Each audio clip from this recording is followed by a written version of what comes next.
Hello students, आप सभी का स्वागत है मैग्नेट ब्रेन्स हिंदी पर। मेरा नाम है अरुण और हम लोग बात कर रहे हैं कक्षा 11वीं हिंदी माध्यम के विद्यार्थियों के लिए। तो कक्षा 11वीं हिंदी माध्यम विद्यार्थियों के लिए हमारे पास अब जो चैप्टर अगला है जिसे हम डिस्कस कर रहे हैं, हमने पिछले लेक्चर में देखा था कि हम किस तरह से कोणों का मापन करते हैं। अब हम त्रिकोणमितीय फलन में त्रिकोणमितीय फलन क्या होते हैं इनके बारे में बात करेंगे।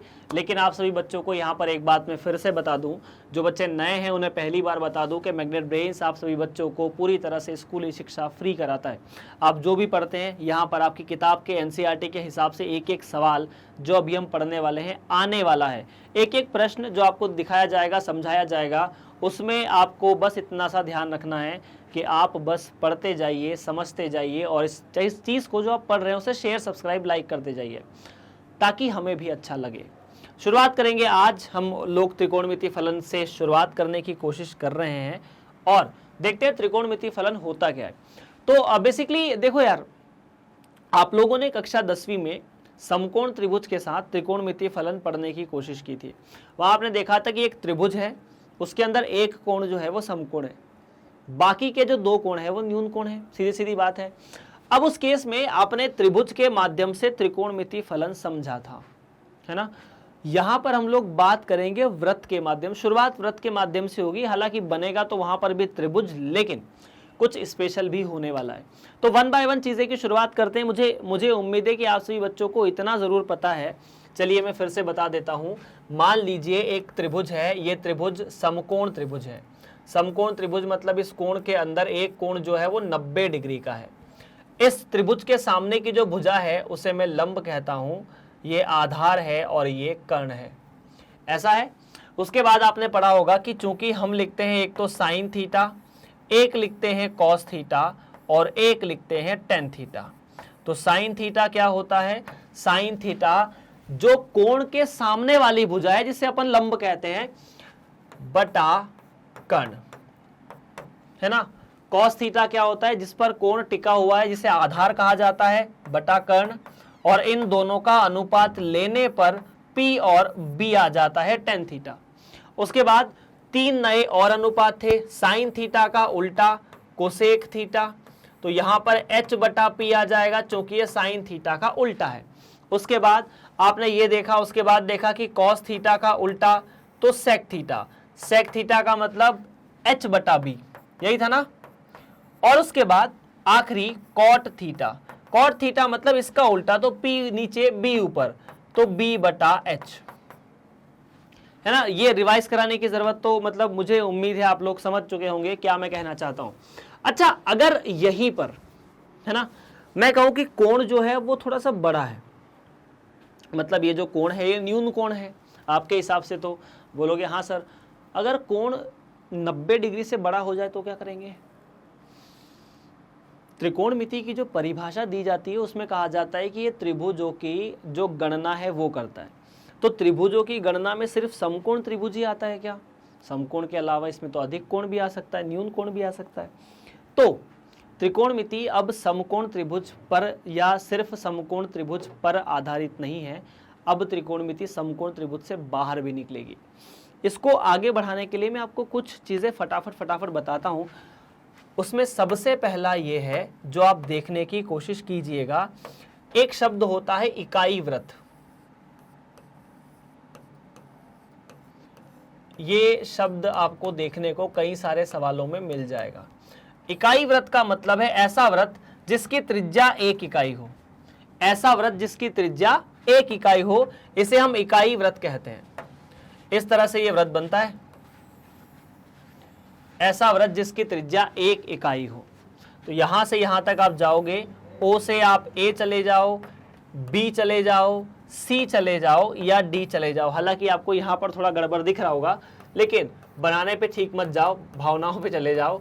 OB बराबर OC बराबर OD, और ये कुल मिलाकर 1 के बराबर है। मतलब ये सारी जितनी भी त्रिज्याएं हैं वो 1 के बराबर है। तो अगर त्रिज्याएं 1 के बराबर है, फटाफट चेक करो कि क्या इस वृत्त के बारे में, जैसे ये वृत्त का केंद्र है, अपन थोड़ा सा आगे चलते हैं। आगे ये चलते हैं कि अगर इस वृत्त के केंद्र को मैं मूल बिंदु मान लेता हूं, तो ये तो x अक्ष हो जाएगा, ये ऋणात्मक x अक्ष हो जाएगा, ये y अक्ष हो जाएगा और ये ऋणात्मक y अक्ष हो जाएगा। इतना ही होगा ना। अब इस इकाई वृत्त के अंदर, इकाई वृत्त समझ गए ना।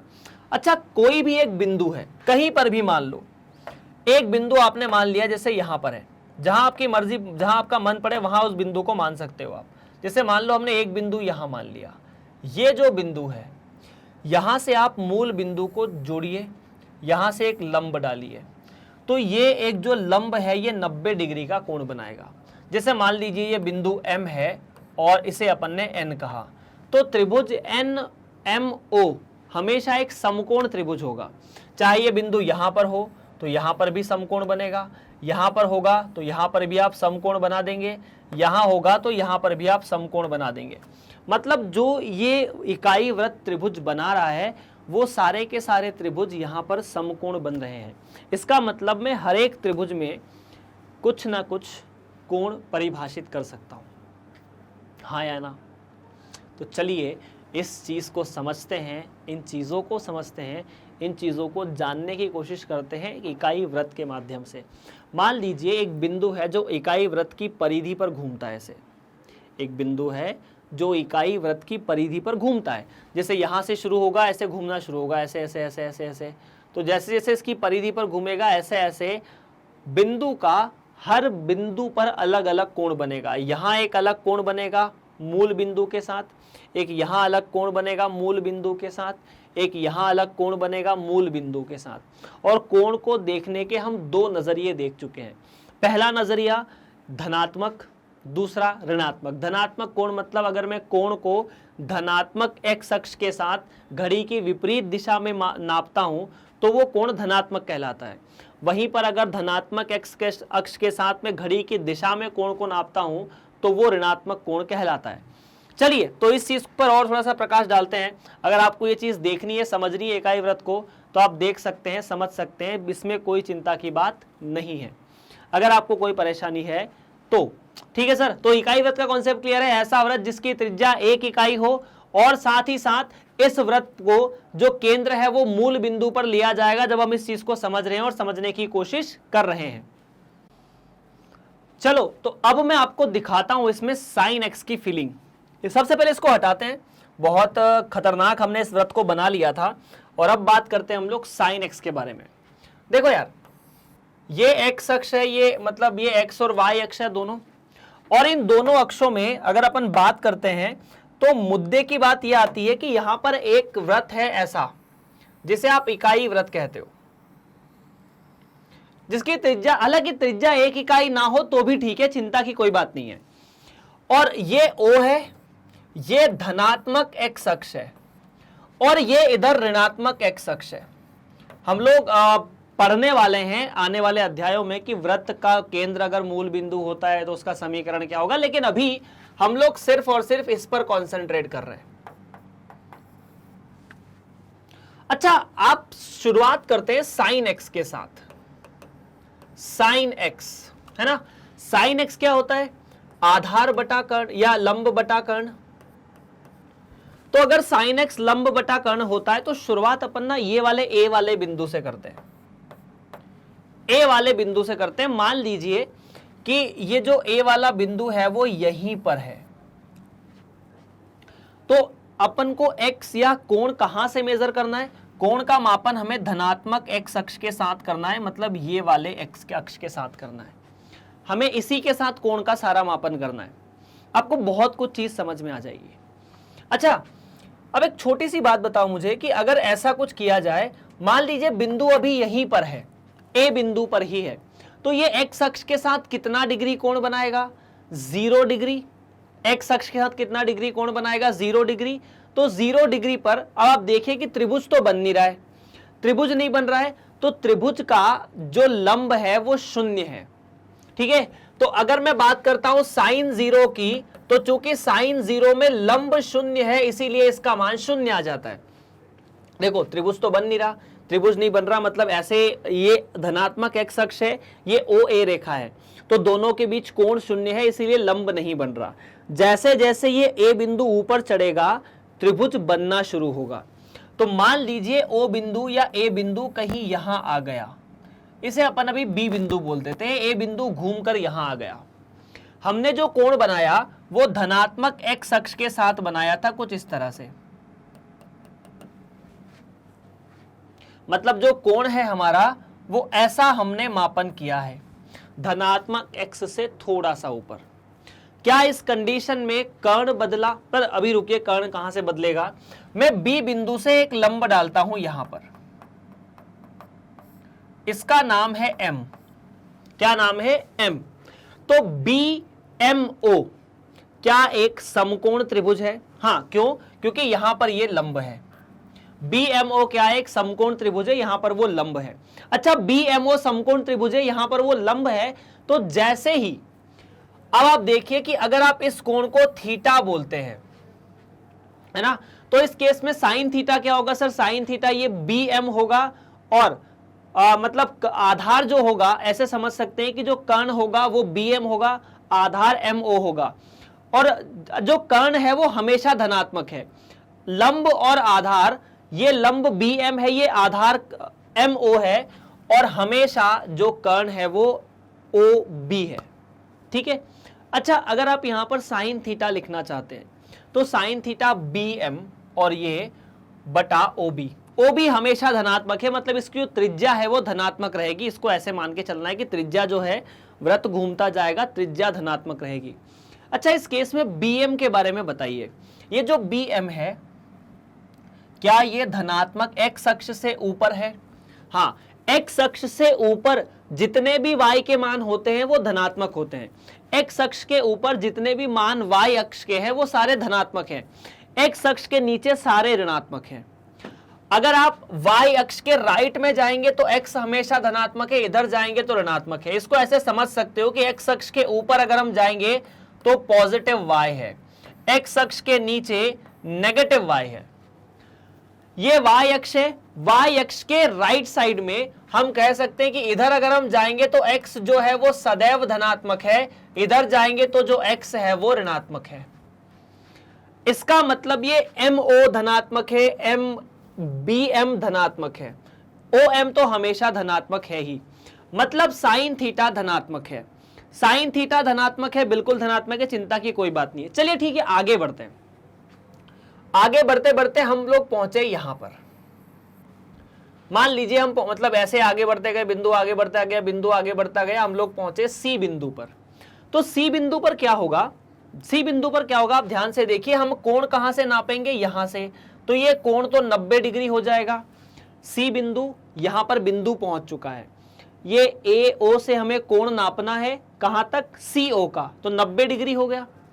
अब इस 90 डिग्री का खेल में यह हुआ कि जो लंब पहले शून्य था, 0 डिग्री पर, जैसे जैसे हम लोग कोण बढ़ाते गए लंब की लंबाई बढ़ती गई, लंब की लंबाई बढ़ती गई, बढ़ती गई, बढ़ती गई, बढ़ती गई, और एक समय ऐसा आया जब वो लगभग कर्ण के बराबर हो गई। अगर वो कर्ण के बराबर हो गई तो कोण जब 90 डिग्री था, ये लंबाई कर्ण के बराबर हो गई, मतलब P और H बराबर हो गए, इसीलिए साइन थीटा का मान 1 आया। यहां तक कोई दिक्कत नहीं है, ये तो आपको पता था वैसे। अच्छा, जब ये बिंदु आगे घूमता हुआ आएगा, क्योंकि मैंने बोला ना कोण जो है वो बढ़ेगा, मैं ये बोल के बोल रहा हूं, आपको बोल रहा हूं कि कोण जो है अब वो 90 डिग्री तक नहीं है, कोण अब ज्यादा है। कोण अब 90 डिग्री से ज्यादा भी होगा, धनात्मक भी होगा, ऋणात्मक भी होगा। इसके लिए हम तैयार रहते हैं। तो कोण जो है वो 90 डिग्री से बढ़ने की तरफ जा रहा है। कैसे जा रहा है वो देखो। मान लीजिए जो बिंदु है वो यहां कहीं पहुंच गया,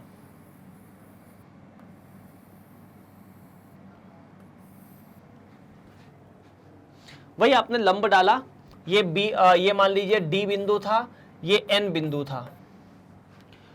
इस केस में ये जो कोण है वो कुछ ना कुछ होगा। हम कोण कहां से नाप रहे हैं? धनात्मक एक्स अक्ष के साथ। कहां से नाप रहे हैं? धनात्मक एक्स अक्ष के साथ। ये जो कोण है वो 90 डिग्री से ज्यादा है।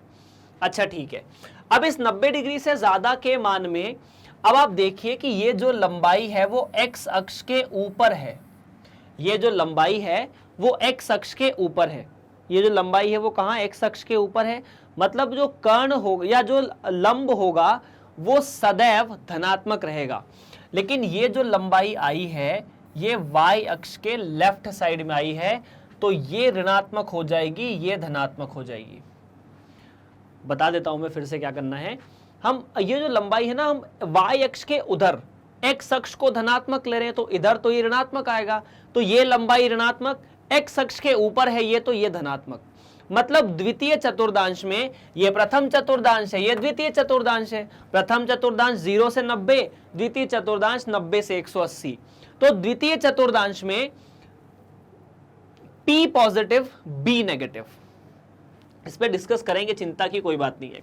तो धीरे धीरे जब हम लोग आगे पहुंचे, जब हम धीरे धीरे आगे पहुंचे, तो धीरे धीरे आगे पहुंचते ही हमारे सामने अगला बिंदु पड़ाव आया, ये वाला, जहां पर इस बिंदु पर, अब इस बिंदु पर क्या हुआ, इस बिंदु पर साइन एक्स, ये जो कोण है ना वो कितना बन गया, 180 डिग्री। कितना बन गया, 180 डिग्री। और 180 डिग्री पर ये फिर से लंब जो है वो शून्य हो गया। देखो पहले क्या हुआ, ऐसे 0 था तो लंब कुछ नहीं था, लंब धीरे धीरे धीरे धीरे धीरे धीरे बढ़ना शुरू हुआ। एक समय आया 90 डिग्री पर जब लंब कर्ण के बराबर हुआ, जैसे जैसे कोण बढ़ाओगे लंब कम होता जाएगा, कम होते होते होते होते फिर से शून्य हो जाएगा।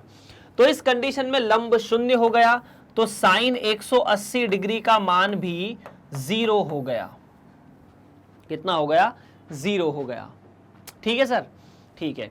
अच्छा, जैसे जैसे हम आगे बढ़ते जाएंगे, आगे बढ़ते जाएंगे, आगे बढ़ते जाएंगे, आगे बढ़ते जाएंगे, ऐसे ऐसे एक बिंदु यहां पर पहुंचेंगे। यहां पर 180 तो ये प्लस 90 ये, मतलब 270। तो साइन 270 के बारे में आपका क्या ख्याल है, तो हम कहेंगे देखो, ठीक है, हम बोलेंगे देखो साइन 270 पर पहुंचे, लेकिन 270 पर फिर देखो ऐसा होगा, 0 से 180, 180 के बाद हम ऐसा घूमना शुरू होंगे, ऐसे पहुंच जाएंगे। इसको ऐसे समझ लो कि ठीक है, ऐसे पहुंच जाएंगे, मतलब ये धनात्मक एक्स अक्ष है और ये जो है वो साइन, ये बिंदु है जो घूम रहा है। इस केस में कोण तो 90 डिग्री के जैसे ही है, ये 270 कह दो इसको, चलेगा। या अगर यहां से नापोगे तो -90 डिग्री। क्यों -90 डिग्री, क्योंकि मैंने कहा कि अगर घड़ी की दिशा में नापोगे तो कोण को ऋणात्मक लिखना पड़ेगा। तो यहां से यहां अगर हम पहुंचे तो ऋणात्मक का 90 डिग्री, यहां से यहां पहुंचे तो 270 डिग्री चलना पड़ा, लेकिन चूंकि हम घड़ी की विपरीत दिशा में गए इसलिए वो धनात्मक है। तो मैं यहां से एक चीज और लिख देता हूं कि ये मान और साइन -90 दोनों बराबर है।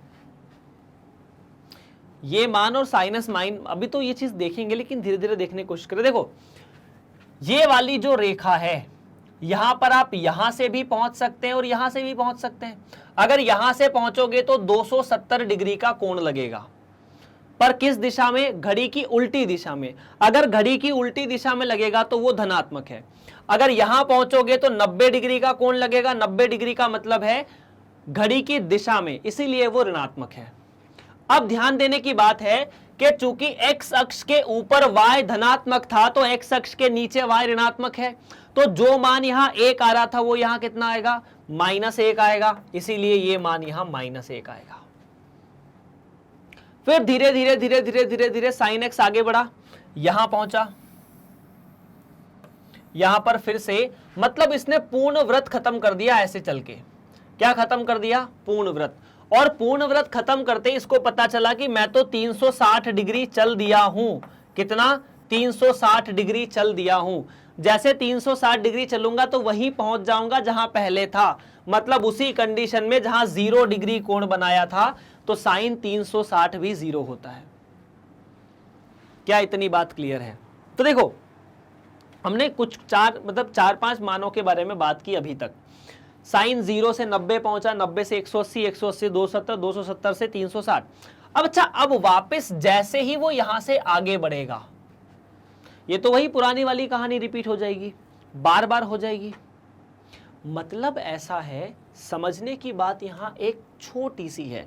बात ऐसी है कि जब आप 360 डिग्री चल चुके हो,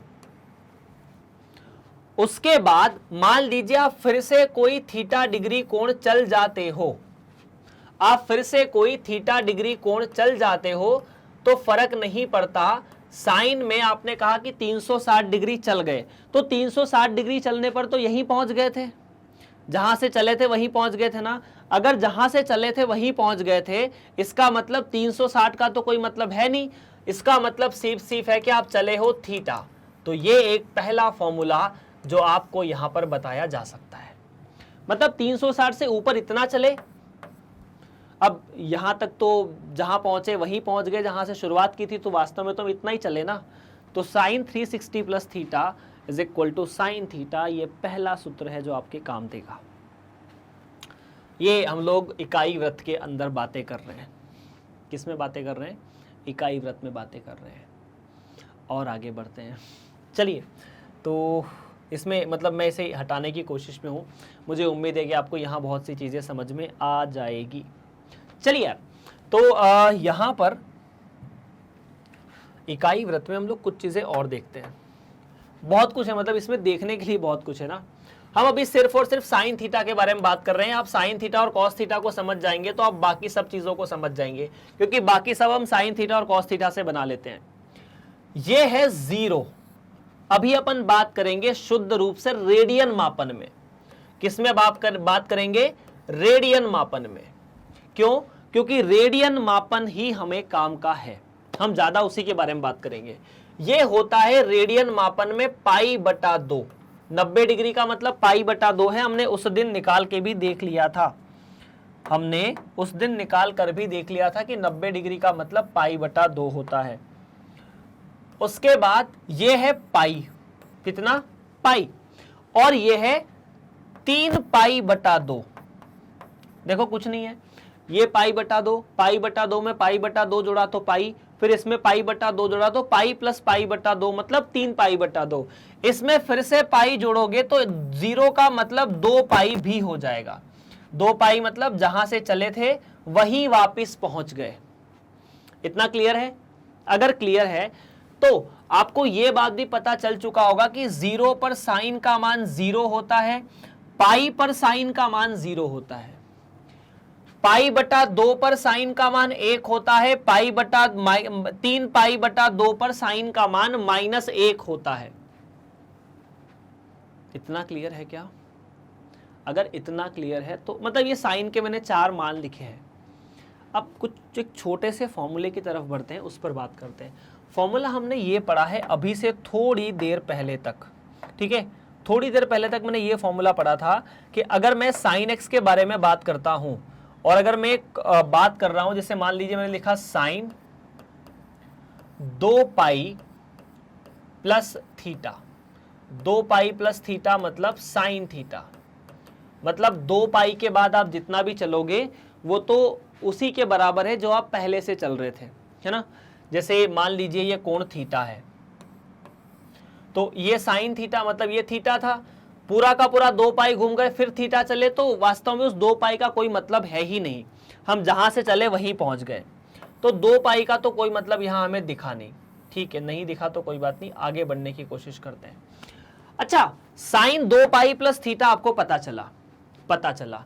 अच्छा, अगर इस 2 पाई में मैं पाई बटा 2 जोड़ देता हूं, क्या करता हूं मैं इसमें 2 पाई में साइन पाई बटा 2 जोड़ देता हूं, तो 2 पाई प्लस पाई बटा 2, तो ये हो जाएगा साइन पाई बटा 2, जिसका मान तो हो जाएगा 1। मतलब अगर 2 पाई में पाई बटा 2 जोड़ दिया तो मान हो जाएगा 1। तो सर जैसे 2 पाई में पाई बटा 2 जोड़ा मतलब 360 प्लस 90 मतलब साइन 450 का मान भी 1 होता है। तो ऐसे तो बहुत सारे कोण होंगे, फिर इसमें फिर 2 पाई और जोड़ दो, मतलब 2 पाई के बाद और 2 पाई जोड़ दोगे तो वही चीज हो जाएगी। मतलब यूं समझ लो कि आप एक सर्कल घूम गए, एक और सर्कल घूम गए, एक और सर्कल घूम गए, एक और सर्कल घूम गए, तो आप 4 बार घूम चुके हो, तो 4 गुणा 2 पाई।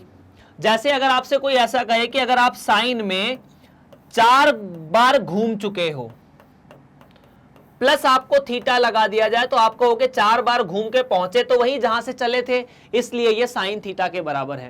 तो इसको बहुत जनरलाइज तरीके से ऐसा कहा जा सकता है कि sine 2n pi plus theta बराबर साइन थीटा, और यह है बहुत ज्यादा बेहतरीन तरीके से पहला नियम। पहला नियम क्या है कि साइन 2 पाई प्लस थीटा बराबर साइन थीटा। कितना? 2 पाई प्लस थीटा, 2 एन पाई, एन का मान कोई भी प्राकृत संख्या है, कोई भी इंटीजर ले सकते हैं, पूर्ण संख्या। तो एन का मान कोई भी इंटीजर ले लिया जाए। एन का मान क्या ले ली जाए? कोई भी इंटीजर। जैसे अगर आपने एन का मान 1 लिया तो sine 2 pi plus theta sine theta. N का मान 2 लिया तो साइन 2 दूनी 4 pi plus theta sine theta. N का मान 3 उसके बाद 3 लिया तो 6 pi plus theta sine theta. N का मान 1000 लिया तो sine 2000 pi plus theta sine theta. क्या आपको इतनी बात समझ में आई है ना? तो ऐसे पता है, ऐसे बहुत से सवाल होते हैं। जैसे छोटे छोटे सवालों के बारे में बात करते हैं तो आपसे सवाल पूछ लिया कि साइन जैसे मान लीजिए 730 डिग्री का मान कितना, या 750 डिग्री के बारे में पूछ लिया। 730 से थोड़ा सा आप लोग फेमिलियर हो नहीं, हालांकि उससे फेमिलियर होने में बहुत समय लगेगा। 750 डिग्री तो हम क्या करेंगे, हमें पता है कि 360 के बाद तो वही कहानी रिपीट हो जाएगी, तो इसमें से 360 घटा देंगे और 360 को एक की जगह 2 बार भी घटा दोगे तो भी चलेगा। या इसको ऐसे भी लिख सकते हैं कि ये तो ऐसा है यार, 2 गुणा 360 प्लस 50 या प्लस 30। 2 गुणा 360 720, 720 प्लस 30 750। अब मुझे पता है कि साइन 2 गुणा 2 पाई मतलब 360 2 बार घूमे, फर्क तो पड़ना नहीं है, तो सीधा सीधा ये जवाब तो साइन 30 के बराबर और साइन 30 का मान 1/2। तो इस भाई का और इस भाई का मान बराबर है, साइन 30 का मान और साइन 750 दोनों का मान बराबर है। ये भी बहुत अच्छी बात है। क्लियर है? चलो और ऐसे आपको छोटे मोटे बहुत से फॉर्मूले दिखाने की कोशिश करता हूं। मतलब ये सिर्फ अभी साइन का चल रहा है ना, कॉस का तो चालू भी नहीं हुआ है। अभी हम बात करेंगे साइन के अलावा कॉस की भी।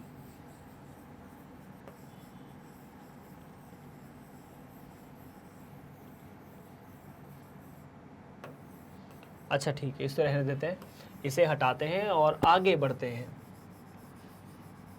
मैं वास्तव में इस वृत्त को हटाना नहीं चाहता। अच्छा, एक मतलब छोटे छोटे कुछ और फॉर्मूले हैं जिनके बारे में जिनको हम डायरेक्ट भी लिख सकते हैं। साइन के साथ क्या, 4n प्लस 1 पाई/2, इसका मान सदैव 1 होता है। कितना होता है? 1 होता है। साइन 4n प्लस 1 पाई/2, 4n प्लस 1 पाई/2 मतलब आप सबसे पहले n का मान 0 रख दीजिए। जैसे ही आपने n का मान 0 रखा, n का मान 0 रखते ही आपको मिला पाई/2, तो साइन पाई/2 का मान 1। जैसे ही आपने n का मान 1 रखा, n का मान 1 रखा तो ये मिला 4 और 1 5, 5 पाई/2। कितना? 5 पाई/2। 5 पाई/2 को ऐसे लिखा जा सकता है क्या, 4 पाई प्लस पाई/2।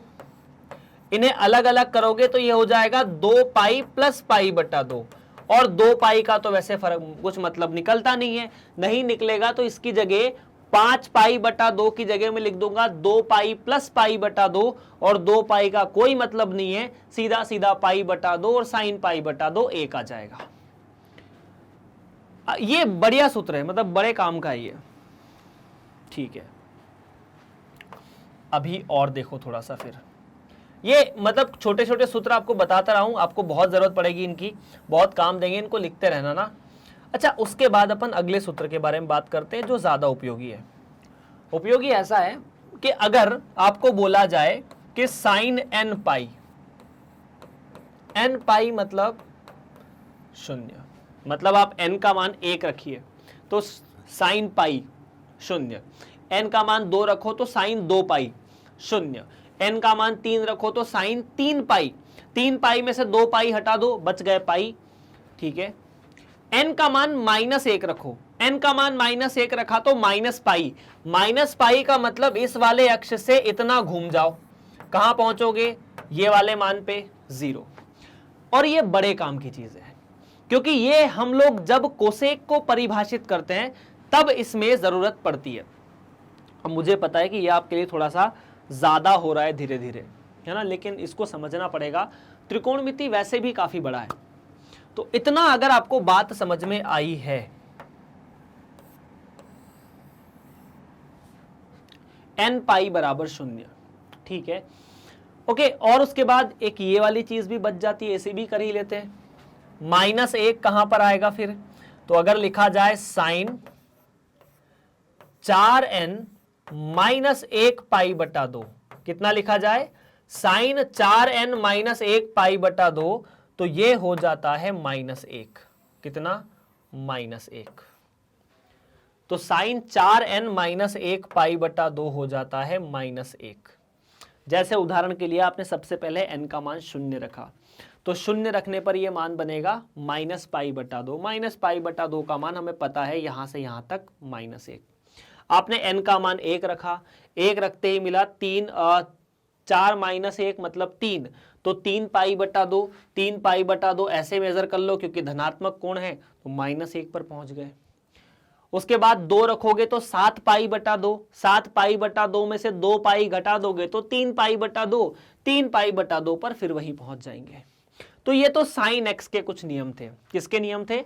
साइन एक्स के, जिसके बारे में हमें ज्यादा चिंता करने की जरूरत नहीं थी। अच्छा, जब मैं कोसेक एक्स को परिभाषित करता हूं, अब मैं लिखता हूं कि कोसेक एक्स का मतलब क्या। तो जैसे देखिए, अब हम लिखते हैं कि कोसेक एक्स साइन एक्स का विपरीत होता है, विलोम होता है ना। तो चलो इसको जब बात करेंगे तब करेंगे। अगर साइन की कहानी मोटी मोटी समझ में आई हो तो ये चीज हम आगे बढ़ सकते हैं कॉस की तरफ। साइन की कहानी मोटी मोटी क्या समझ में आई है कि साइन एक्स का जो मान है, साइन एक्स का जो मान है वो 0, 1, -1 हो सकता है। 0, 1, -1 हो सकता है, मतलब साइन एक्स का मान अगर 1 हो रहा है तो सीधी सीधी बात है एक्स का मान 4n + 1 पाई बटा 2 हो रहा होगा। कितना? 4n + 1 पाई बटा 2 एक्स का मान हो रहा होगा। कब? जब साइन एक्स का मान 1 है। अगर साइन एक्स का मान 0 है तो एक्स का मान n गुणा पाई हो रहा होगा। कितना हो रहा होगा? n पाई। अगर साइन एक्स का मान -1 है तो 4n - 1 पाई बटा 2 एक्स का मान हो रहा होगा। और उसके बाद ये वाली चीज, आगे बढ़ते हैं कॉस की तरफ। कॉस की तरफ बढ़ते ही इसे फिर से समझने की कोशिश वैसे ही करेंगे जैसे हम लोगों ने अभी तक साइन एक्स को समझा था।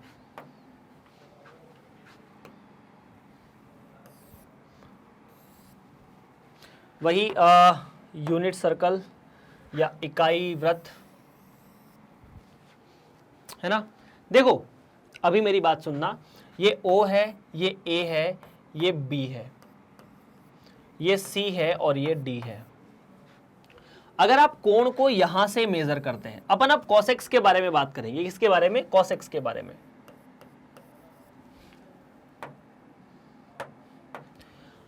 तो ये इधर यहां से कोण नापना है, यहां पर ये कोण है, मतलब ये आधार है और ये लंब है। आधार लंब दोनों बराबर, तो कोसेक्स का मान यहां पर आ जाएगा 1। जैसे यहां से ऊपर पहुंचेंगे आधार 0 हो जाएगा, कॉस का मान 0 हो जाएगा। जब हम यहां से यहां पहुंचेंगे ना तो ऐसी कहानी हो जाएगी, मतलब आधार तो इधर है और लंब इधर है, या फिर समझ लो कि आधार तो इधर है और कर्ण इधर है। दोनों एक दूसरे के बराबर है लेकिन दिशा जो है वो विपरीत है, इसीलिए मान यहां -1 हो जाएगा। और D पर मतलब फिर से यहां पर मान 0 हो जाएगा। इसको ऐसे भी समझ सकते हैं कि जहां पर साइन एक्स 0 है वहां कॉस एक्स का मान या तो 1 हो सकता है या -1 हो सकता है। जहां पर साइन एक्स का मान 1 है वहां कॉस एक्स तो 0 है ही। ठीक सर, तो अब इसे समझे कैसे? इसे समझने के लिए हमें थोड़ा सा समय चाहिए, तो 1 बाय 1 छोटी छोटी बातें कर लेते हैं, ज्यादा कुछ परेशान करने वाली बात नहीं है। सबसे पहली बात है कि जैसा साइन था वैसे ही कॉस है, कि cos 2 pi plus theta. 2 pi plus theta मतलब 2 पाई के बाद जो भी कोण लिखोगे उसका कोई मतलब नहीं है, 2 पाई हटा सकते हो, कॉस थीटा के बराबर है। यह पहला सूत्र। दूसरा सूत्र, अगर आप 0 पर नाप मान लेना चाहते हो, कहां पर? 0 पर। 0, 1, 0 के बाद 2 पाई पर आओगे, फिर 1, 2 पाई के बाद 4 पाई आओगे, फिर 1, 4 पाई के बाद 6 पाई आओगे, 1, मतलब यहां पर कोण 0 बन सकता है। 0 के बाद 2 पाई बनेगा, फिर 4 पाई बनेगा, फिर 6 पाई, फिर 8 पाई बनेगा, है ना। एक बार घूमेंगे तो 2 पाई, दूसरी बार घूमेंगे तो फिर 2 पाई। मतलब अगर कॉस के अंदर जो कोण है वो पाई का सम गुणांक है, देख लो पाई का ये 2 4 6 8 मतलब सम गुणांक है। सम गुणांक को कैसे लिखते हैं, 2n पाई, तो ये हमेशा 1 के बराबर होता है अगर ये पाई का सम गुणांक है तो। अच्छा, अगर मैं यहां से यहां पहुंच जाता हूं तो मैं पाई कोण बनाता हूं, उसके बाद फिर अगर मैं पूरा 360 घूम जाऊंगा 2 पाई, तो ये कोण 3 पाई हो जाएगा, उसके बाद 5 पाई हो जाएगा। मतलब अगर कॉस में कोण पाई का विषम गुणांक है, किसका, पाई का, तो यहां पर हो जाएगा कॉस विषम गुणांक मतलब 2n + 1 साथ में पाई, इसका मान सदैव -1। देख लो फटाफट अगर कोई दिक्कत परेशानी हो तो। डन। उसके बाद ये 2 चीज तो हो गई। अब 0 वाले पे देख ले, तो 0 वाले पे कहां देखे सर, π/2 कहो या -π/2 कहो, तो इन दोनों को ना एक साथ करके लिख देते हैं, cos 2n + 1 π/2 बराबर 0। ऐसा कैसे लिख दिया, तो देखो ये π/2 कोण बनता है, तो ये 3 π/2 कोण बनता है, 2 पाई में फिर π/2 जोड़ोगे तो 5 π/2, 3 π/2 में फिर π/2 जोड़ोगे तो 7 π/2। मतलब जहां जहां पर π/2 के, देखो π/2 में यहां 1 गुणा है, यहां 3 गुणा है, यहां 5 गुणा है, यहां 7 गुणा है, तो जब जब π/2 में विषम गुणांक होगा कॉस का मान 0 हो जाएगा। यहां पाई में विषम गुणांक होने पर -1 हो जाएगा। ये छोटी छोटी चीजें हैं जो हमें ध्यान रखनी है। फटाफट कमेंट करके बताओ क्या ये बात समझ में आई या नहीं आई।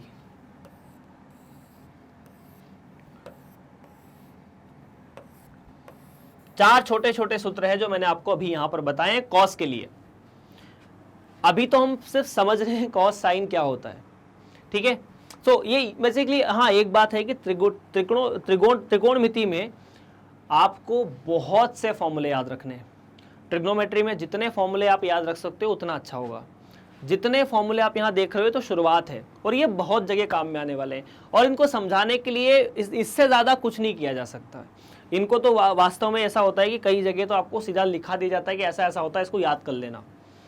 तो हम समझने की थोड़ी कोशिश कर रहे हैं। मेरे हिसाब से ये अच्छी बात है कि आप समझ जाएं इसे, ठीक है क्या, इतना क्लियर है। अब आइए आगे बढ़ते हैं, ठीक है। आगे कहाँ बढ़ते हैं, पहले उस पर बात करते हैं। साइन एक्स हो चुका, कॉस एक्स हो चुका। अब जितने भी त्रिकोणमितीय अनुपात है उनके बारे में बात करते हैं। सबसे पहले बात करेंगे tan x के बारे में या tan थीटा के बारे में।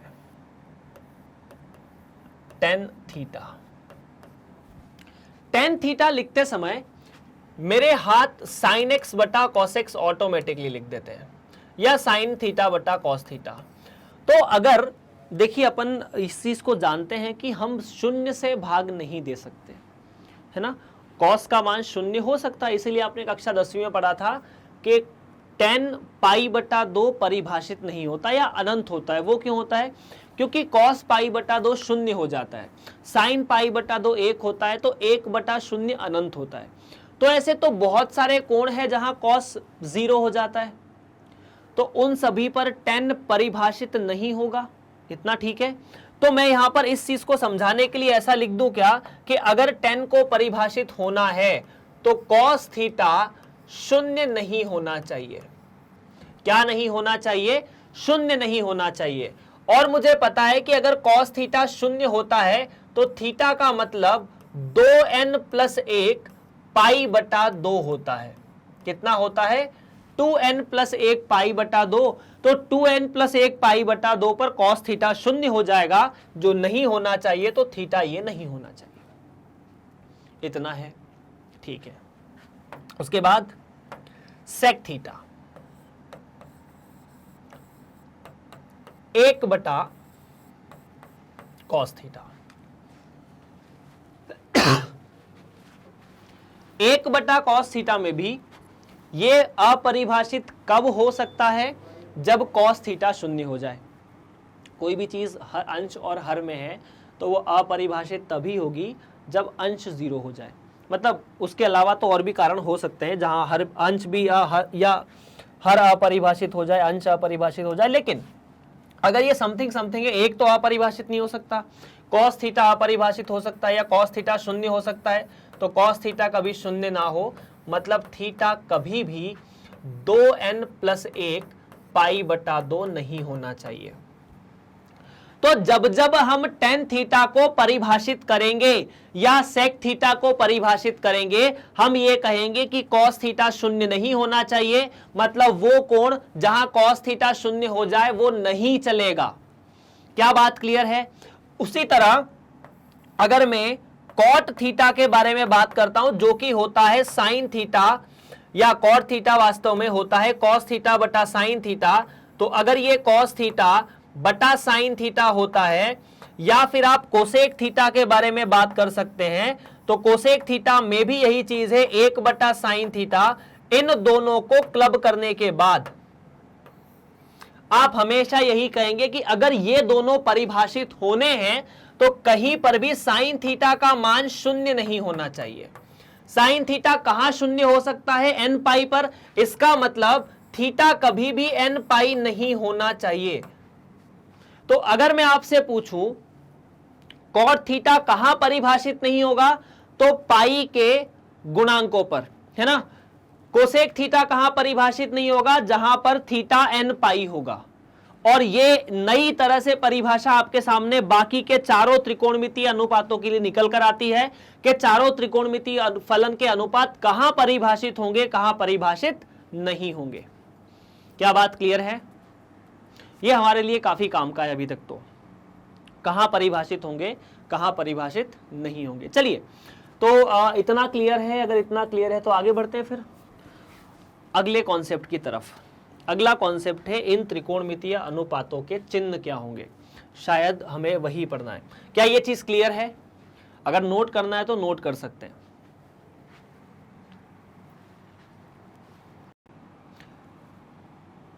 तो त्रिकोणमितीय फलनों के चिन्ह।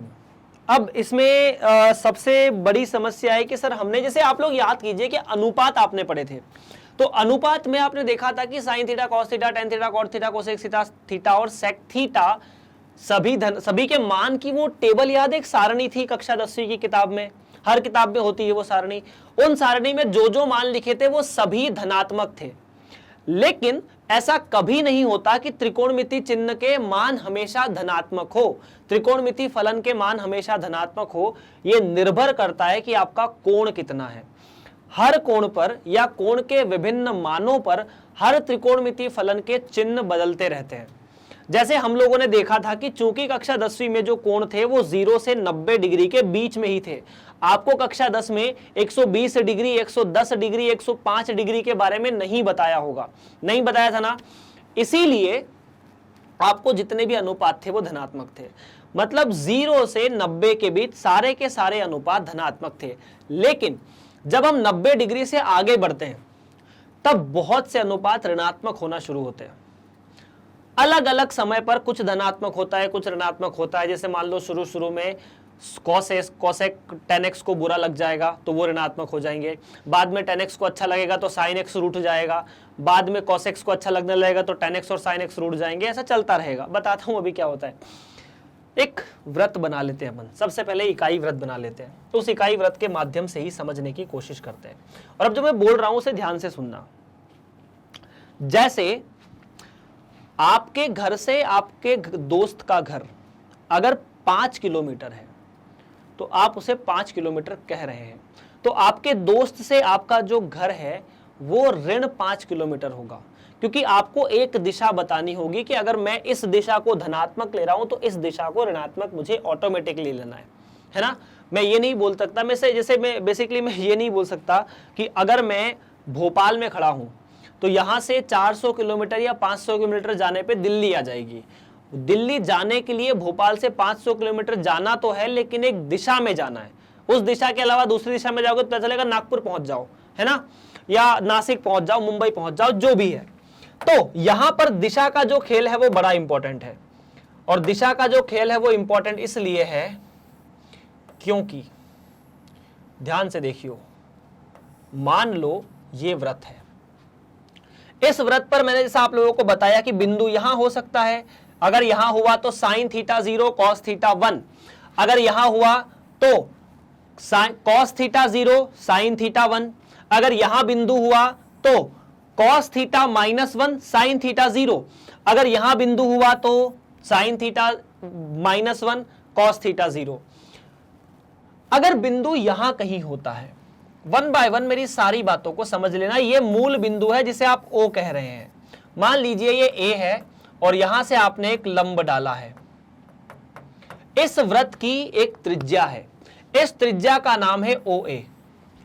अब हमेशा वृत्त की त्रिज्या धनात्मक होती है तो OA तो धनात्मक है, OA जो है वो सदैव धनात्मक ही है। अच्छा, अगर आपने यहां से लंब डाला तो ये कोण 90 डिग्री का होगा, यहां से इसे जोड़ दिया, और जिस भी कोण को हम मापते हैं वो कोण सदैव धनात्मक एक्स अक्ष के साथ नापते हैं, मतलब ये थीटा डिग्री का कोण अपन ने नाप लिया, इतना ही किया था। तो आपके सामने एक त्रिभुज बना AOM, ठीक है, AOM। इस AOM त्रिभुज में M 90 डिग्री है, ये ठीक है। ये जो AO है वो त्रिज्या के बराबर है, और इस त्रिज्या को अपन इस त्रिभुज में H बोल सकते हैं, H का मतलब कर्ण हुआ, है ना। तो क्या ये त्रिभुज समकोण त्रिभुज है? हाँ, अगर ये समकोण त्रिभुज है तो क्या यहां पर त्रिकोणमितीय अनुपात निकाले जा सकते हैं, कक्षा 10वीं जैसे निकाले जा सकते हैं। अच्छा, एक बात बताऊं मैं कि जब हम त्रिकोणमितीय अनुपात पढ़ते हैं तो सर आपने बताया कि हमें 10वीं कक्षा में त्रिकोणमितीय अनुपात जो थे वो समकोण त्रिभुज पर बताए गए, तो समकोण त्रिभुज पर ही क्यों बताए गए? सवाल तो यही था, हम वहां पर आपको समबाहु त्रिभुज पर भी बता सकते थे, है ना। तो समकोण पर क्यों परिभाषित किए गए, ये सोचो। क्योंकि समकोण त्रिभुज ही एक ऐसा त्रिभुज है जिसके अंदर एक किसी कोण के लिए तीनों भुजाओं का अलग अलग नाम दिया जा सकता है। एक भुजा को आप कर्ण बोल सकते हैं, एक भुजा को आप लंब बोल सकते हैं, एक को आधार बोल सकते हैं। क्या ये तीनों चीजें किसी और त्रिभुज में होती है? नहीं होती। इसीलिए जब त्रिकोणमिति की पढ़ाई शुरू में कराई जाती है तो शुरू में उसे यही बताया जाता है, मतलब शुरू में हम समकोण त्रिभुज पर ही बातें करते हैं। खैर, AM इस कोण के लिए लंब है, OM इस कोण के लिए कर्ण है, और ये जो कोण है, यहां आप छोटी सी और बात देख लीजिए कि अगर ये 0 डिग्री है, ये π/2 डिग्री है, ये π/2 डिग्री नहीं, π/2 रेडियन, ये पाई रेडियन, और ये 3 π/2 रेडियन, और ये वापस 2 पाई हो जाएगा। जो बच्चे इस चीज को नहीं समझ पाए, π/2 का मतलब 90 डिग्री होता है, ये आप लोग जानते हैं, है ना। यहां से यहां तक कितना कोण बनाया चलने में? 90 डिग्री, और 90 डिग्री चलोगे तो कितना आ जाएगा? 180 डिग्री। 180 डिग्री का मतलब पाई रेडियन होता है, इसीलिए यहां पाई रेडियन भी लिखा हुआ है। और 90 चले तो 180 प्लस 90 का मतलब 270 डिग्री, यहां पर इसे क्या लिख देते हैं? 270 डिग्री। वापस गए तो कितना कोण चल गए? 360 डिग्री। 360 डिग्री का मतलब 2 पाई भी होता है ना। ठीक है, खैर अपन त्रिभुज पर कॉन्सेंट्रेट करते हैं। ये त्रिभुज क्या आपको ऐसा नहीं कह रहा कि चूंकि इस त्रिभुज में AM की जो लंबाई है वो x अक्ष के ऊपर है, और अगर ये x अक्ष के ऊपर है तो मैं इसे धनात्मक ले लूंगा। इस कोण के लिए AM क्या है? लंब है। तो क्या मैं कह सकता हूं कि यहां पर लंब धनात्मक है और यहां पर आधार भी धनात्मक है? क्यों? क्योंकि लंब धनात्मक y अक्ष की तरफ है और आधार भी धनात्मक x अक्ष की तरफ है। अगर इतना है तो सुनना ध्यान से, अब क्या होगा। इसको मैं फिर से यहां बनाता हूं, अब वृत्त नहीं बना रहा, अब मैं बता रहा हूं कि आपके सामने क्या क्या चीजें यहां देखने को आपको मिलेगी।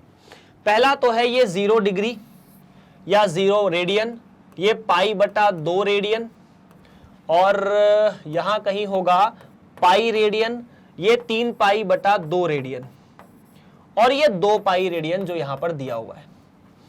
जैसे जैसे 0 से π/2 की साइड जाएंगे ये कोण जो है वो बड़ा होता जाएगा, इसमें कोई संदेह नहीं है। लेकिन जब भी कोण बड़ा होता जाएगा लंब भी हमेशा धनात्मक रहेगा, आधार भी हमेशा धनात्मक रहेगा। ओके, अगर लंब और आधार हमेशा धनात्मक है तो मैं साइन थीटा लिखता हूं, कॉस थीटा लिखता हूं और टेन थीटा लिखता हूं। क्या लंब धनात्मक है? हाँ सर धनात्मक है। अगर प्रथम चतुर्थांश में, इसे प्रथम चतुर्थांश कहा जाता है।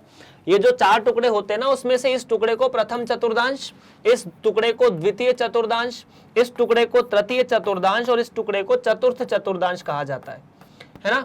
हर चतुर्थांश में अपना अपना अलग अलग महत्व है।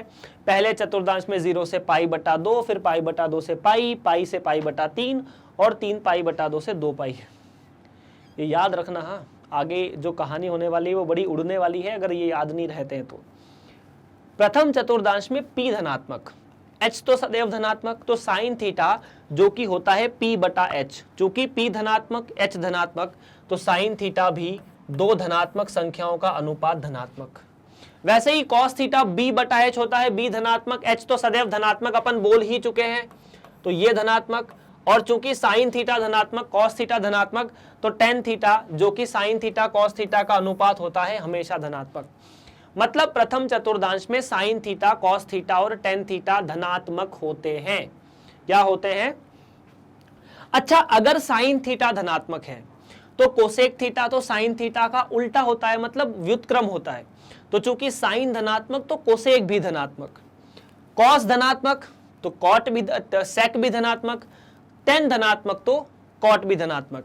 मतलब इन तीनों से अपन बाकी तीनों के चिन्ह के बारे में पता कर सकते हैं। इतना ठीक है? अच्छा ठीक है, अभी देखना क्या होगा। फिर अपन द्वितीय चतुर्थांश में आते हैं। साइन थीटा, कॉस थीटा और tan थीटा। अच्छा, ये जो मैं समझा रहा हूं ना, अमूमन बहुत सारे जगहों पर बच्चों को लिखा दिया जाता है कि ऐसे ऐसे लिख लेना, तो समझ लो। उसके बाद इनकी ट्रिक भी है याद रखने की। वैसे तो मान लीजिए ये कोण जो है घूमकर यहां कहीं आ गया, अब आ गए बिंदु B पर। मतलब जो बिंदु यहां से चला टिक टिक टिक टिक टिक टिक टिक टिक टिक टिक यहां पहुंचा, फिर उसके बाद talk talk talk talk talk talk करके यहां पहुंचा, तो ये टिकटॉक हो चुका है बेसिकली। तो यहां से ये जो चीज है, ये जो लंबाई है वो तो h के बराबर है। आपने यहां से एक लंब डाला, यहां से ये लंबाई को जोड़ा, इस त्रिभुज को कहा, यहां बिंदु को कह दिया n नाम का बिंदु। अब ये जो n नाम का बिंदु है ये तो 90 डिग्री का कोण है, बिल्कुल कोण है। अच्छा ठीक है, अगर अपन ये वाले कोण को अभी अल्फा थीटा बोल देते हैं, मान लो थोड़ी देर के लिए, मतलब ये थीटा, ये वाला कोण गया। ये लंबाई जो है वो कितनी है? इस लंबाई को इस कोण के लिए कहा जाएगा लंब। इस कोण के सामने की लंबाई को क्या कहेंगे? लंब कहेंगे। तो क्या लंब x अक्ष के ऊपर है? बिल्कुल। इसका मतलब लंब धनात्मक है। आधार O से लेकर n की लंबाई, ये लंबाई मूल बिंदु से इस तरफ है और इस तरफ x अक्ष ऋणात्मक होता है। अगर इस बिंदु से इस तरफ x अक्ष ऋणात्मक होता है तो जो b है वो ऋणात्मक हो जाएगा। अब वहां पहुंच जाओ। h हमेशा धनात्मक है, मैं कह चुका हूं। साइन थीटा होता है p/h, तो चूंकि साइन थीटा p/h है और p धनात्मक है, h हमेशा धनात्मक है, तो ये चीज यहां धनात्मक है। हाँ, दूसरा cos थीटा b/h होता है। अब चूंकि b ऋणात्मक है, h धनात्मक है, तो ऋणात्मक बटा धनात्मक ऋणात्मक। tan थीटा, भाई ये धनात्मक ये ऋणात्मक दोनों का अनुपात, एक धनात्मक संख्या एक ऋणात्मक संख्या का अनुपात सदैव ऋणात्मक। मतलब जैसे यूं समझ लो कि ये तीनों अनुपात चले थे 0 डिग्री से, 0 रेडियन से। पहले चतुर्थांश π/2 तक सबके सब खुश, धनात्मक धनात्मक। आगे आके cos थीटा tan थीटा को बुरा लग गया। साइन थीटा धनात्मक था, ये बोला नहीं हमको तो नहीं खेलना, तो ये दोनों हो गए ऋणात्मक। तो अब अच्छा, साइन थीटा धनात्मक तो कोसेक थीटा भी धनात्मक, cos थीटा ऋणात्मक तो सेक थीटा भी ऋणात्मक, tan थीटा ऋणात्मक तो cot थीटा भी ऋणात्मक। अब आगे बढ़े, π/2 पहुंचा। जब पाई पर पहुंच गए तो जैसे ही पाई पर पहुंचे फिजा थोड़ी बदली। बिंदु मैं मान लेता हूं यहां कहीं आ गया। अभी इस बिंदु को यहां से जोड़ा तो ये h तो है ही है। अपन ने यहां से एक और लंब डाल दिया ऐसे करके। अब अपन इस बिंदु को फिर से n नाम ही दे देते ना। तो जब यहां पहुंचे तो ये जो लंबाई है आधार, ये तो पहले के जैसे ही है, इसका मतलब b तो ऋणात्मक हुआ। ये जो लंब है ये भी ऋणात्मक x अक्ष के नीचे आया। अगर x अक्ष के नीचे आया तो ये लंबाई भी ऋणात्मक। अभी p और b दोनों ऋणात्मक, तो साइन थीटा जो कि p अपॉन h का अनुपात था वो ऋणात्मक हो जाएगा। क्यों हो जाएगा? क्योंकि p ऋणात्मक है। कॉस थीटा के बारे में आपका क्या ख्याल है और टेन थीटा के बारे में आप क्या सोचते हैं, मैं इस मामले को लेकर जानना चाहता हूं। ठीक है, तो कॉस थीटा पर प्रकाश डालिए। तो चूंकि b जो है वो ऋणात्मक है तो कॉस थीटा भी ऋणात्मक, और टेन थीटा ने इन दोनों के झगड़े का फायदा उठा लिया। टेन थीटा ने बोला कि साइन थीटा कॉस थीटा अगर दोनों ऋणात्मक है, अगर साइन थीटा कॉस थीटा दोनों ऋणात्मक है तो क्या मैं इन दोनों का अनुपात हूं, तो क्या मैं ऋणात्मक रहूंगा? नहीं, मैं धनात्मक हो जाऊंगा। क्योंकि बचपन से हमें बताया गया है कि अगर दो त्रिकोणमितीय अनुपात या दो अनुपात, एक उनमें से ऋणात्मक और एक धनात्मक हो तो दोनों का अनुपात धनात्मक हो। दोनों में से या तो दोनों ऋणात्मक हो तो भी, दोनों धनात्मक हो तो भी अनुपात धनात्मक, अगर दोनों में से कोई एक ऋणात्मक तो अनुपात ऋणात्मक। हाँ जी, तो तीसरे चतुर्दांश में पहुंचते ही टेन थीटा हो गया खुश, साइन थीटा दुखी, कॉस थीटा अभी का अभी, दुखी का दुखी। चलो कॉस थीटा को खुश कर देते हैं। तो ये रहा, मतलब इस बिंदु को नाम C दे देते हैं, इसे D दे देते हैं। अब यहां से हमने इसे एक और लंब डाला, यहां से इसको मिलाया, ये हुआ H, ये कोण वही है, फिर से ये कोण थीटा ही है ना, ये सारे के सारे कोण जो थे वो थीटा थे। अब P ऋणात्मक, B हो चुका x अक्ष धनात्मक x की दिशा में, तो P तो है ऋणात्मक लेकिन B हो गया धनात्मक। अब मुझे उम्मीद है कि अगला वाला तो आप खुद ही भर दोगे। आप बोलोगे कि साइन थीटा P बटा H होता है, कॉस थीटा P बटा B होता है या B बटा H होता है, और tan theta sine theta cos theta का अनुपात होता है। तो चूंकि P ऋणात्मक B धनात्मक, P ऋणात्मक तो साइन थीटा ऋणात्मक, B धनात्मक तो कॉस थीटा धनात्मक, लेकिन चूंकि टेन थीटा इन दोनों का अनुपात होता है और दोनों में से एक धनात्मक साथ ही साथ एक ऋणात्मक है, तो यहां पर मैं कह सकता हूं कि दोनों अगर इस तरह से लिखे जाए तो टेन थीटा भी ऋणात्मक। तो यहां पर भाई लोगों बस इतनी सी बात ध्यान रखनी है कि ये धनात्मक है, यहां ये धन ऋणात्मक, वेट, यहां तो टेन थीटा ऋणात्मक है तो अपने को कॉस थीटा को धनात्मक करना था, तो कॉस थीटा धनात्मक है। इतनी सी बात है बस।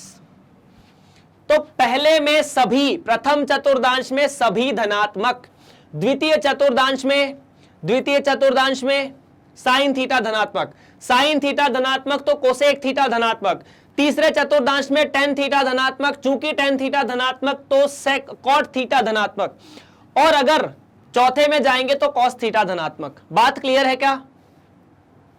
बात इतनी क्लियर है? अगर इतनी बात क्लियर तो उस फोटो को जिंदा रख के अपन इसको हटाते हैं, क्योंकि ये बहुत ज्यादा हो चुका है, अपन इस पर फिर से आते हैं। अब आपको मैं समझाने की कोशिश करूंगा कुछ और चीजें। इसमें से इसको हटा लेते हैं थोड़ा सा, और भी कुछ, मतलब ये पूरा का पूरा जो पिक्चर है ये हम क्लियर कर लेते हैं, और ऐसे कुछ। अच्छा, हमेशा आपके सामने व्रत नहीं रहेगा ना, आप इस बात को भी ध्यान रखिए, व्रत आपके सामने हमेशा नहीं रहेगा, आपके सामने हमेशा व्रत नहीं रहेगा, और ये चीजें भी नहीं रहेगी। अच्छा, मैं इतनी मेहनत क्यों कर रहा हूं? क्योंकि मुझे उसको जिंदा रखना है, वो वाली टेबल को, वरना अपन इसे ऐसे एक बटन दबा के भी हटा सकते थे, पर आपको समझाने के लिए मैं थोड़ी सी मेहनत कर दूंगा, मुझे इतना चलेगा। फटाफट बताइए, आप लोगों को चलेगा इतना कि हाँ सर चलने दो, कोई दिक्कत नहीं है। हाँ जी, ये रहा कोण, ये रहा यहाँ से अक्ष, ये शून्य, ये पाई बटा 2, ये पाई, और ये हुआ 3 पाई बटा 2। अच्छा, अगर मैं कहूं कि एक बिंदु, इस बिंदु को इससे जोड़ दिया, और मान लो मैंने कहा कोण जो है वो बना 135 डिग्री, कितना? 135 डिग्री। तो 135 डिग्री कोण बनाने के लिए बिंदु को किस चतुर्दांश में जाके बैठना पड़ा? द्वितीय चतुर्दांश में। अब मैं बोलूं कि साइन 135 डिग्री का चिन्ह क्या होगा?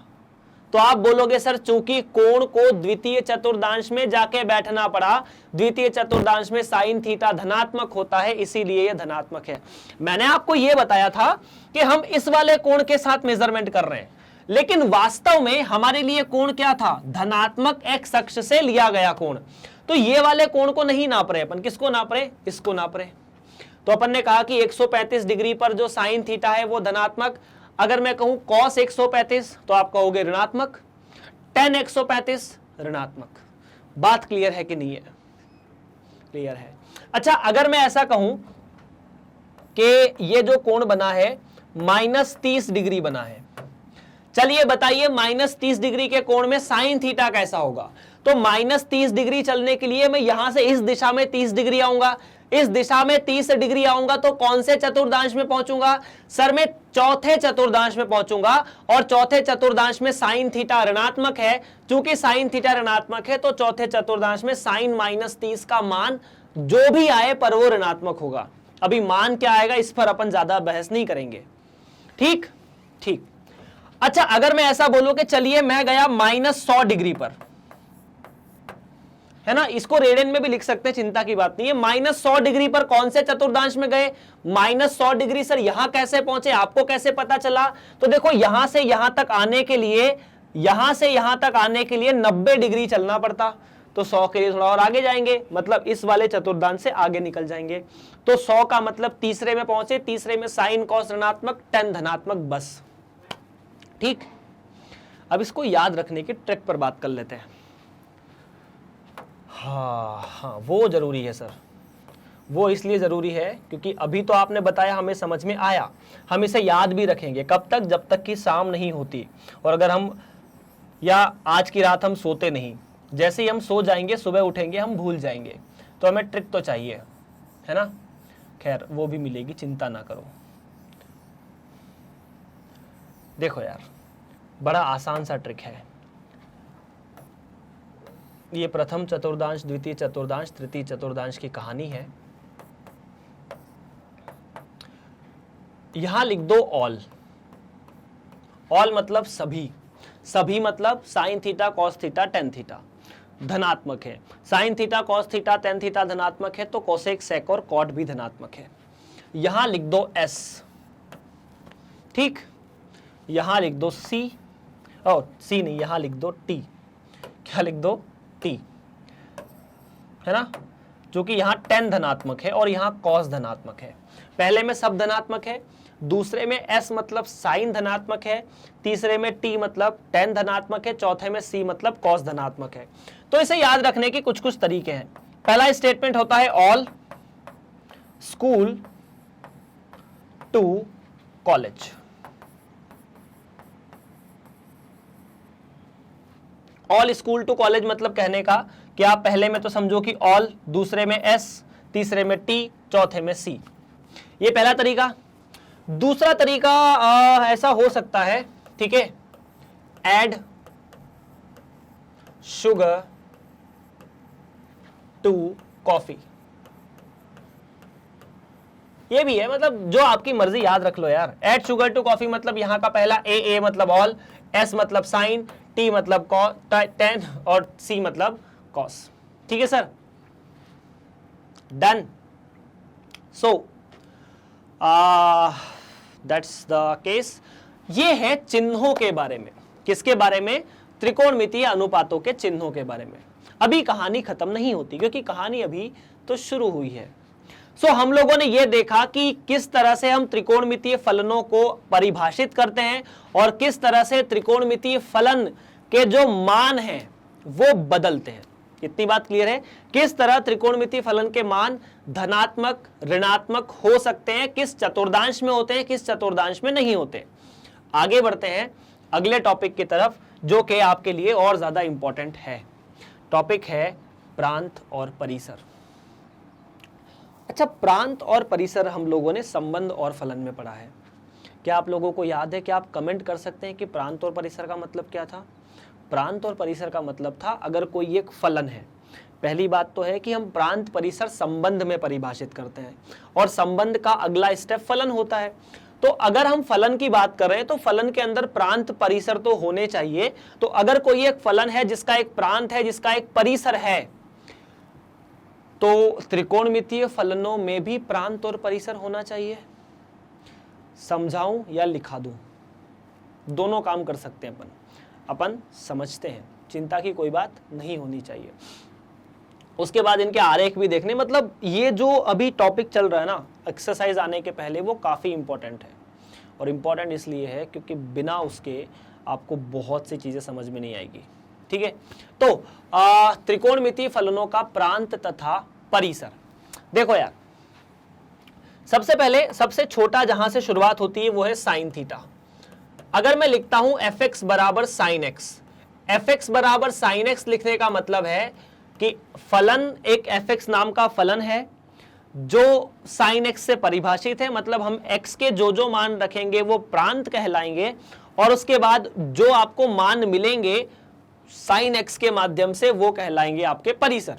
इसे आप एक मशीन की तरह समझ सकते हैं कि एक मशीन है जो कुछ कुछ उसके अंदर लगा हुआ है, पार्ट, बॉडी पार्ट वगैरह मशीन के लगे हुए हैं, और इस मशीन के अंदर आप यहां लिखते हैं एक्स की वैल्यू, ठीक है, यहां पर लिखा है साइन, मशीन का मतलब है, ठीक है, तो एक्स गया साइन में तो बना साइन एक्स, और बाहर जाकर आपको मिल गया फलन का मान जिसका मतलब है साइन एक्स। ठीक है, अच्छा एक बात बताऊं मैं, अगर मैं सिर्फ ऐसा लिखता हूं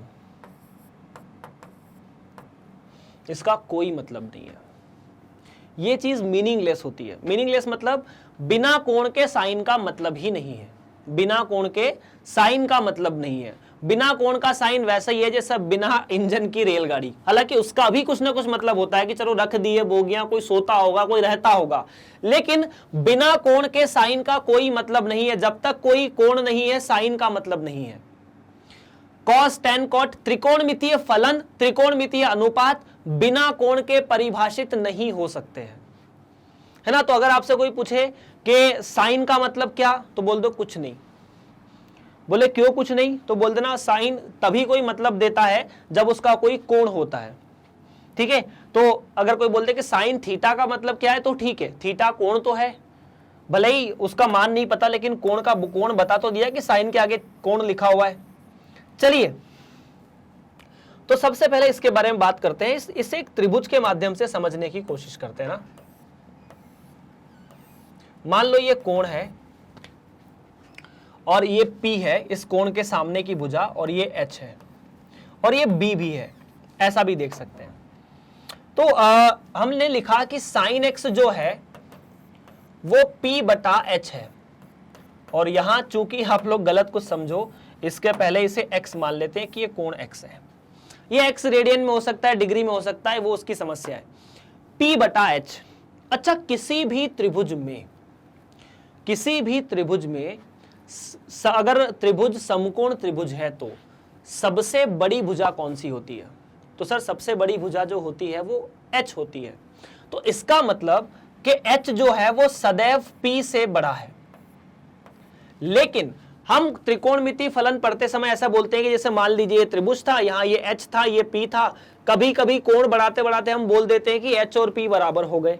अगर H और P बराबर हो गए तो कभी कभी ऐसा भी हो सकता है कि H P के बराबर हो गया।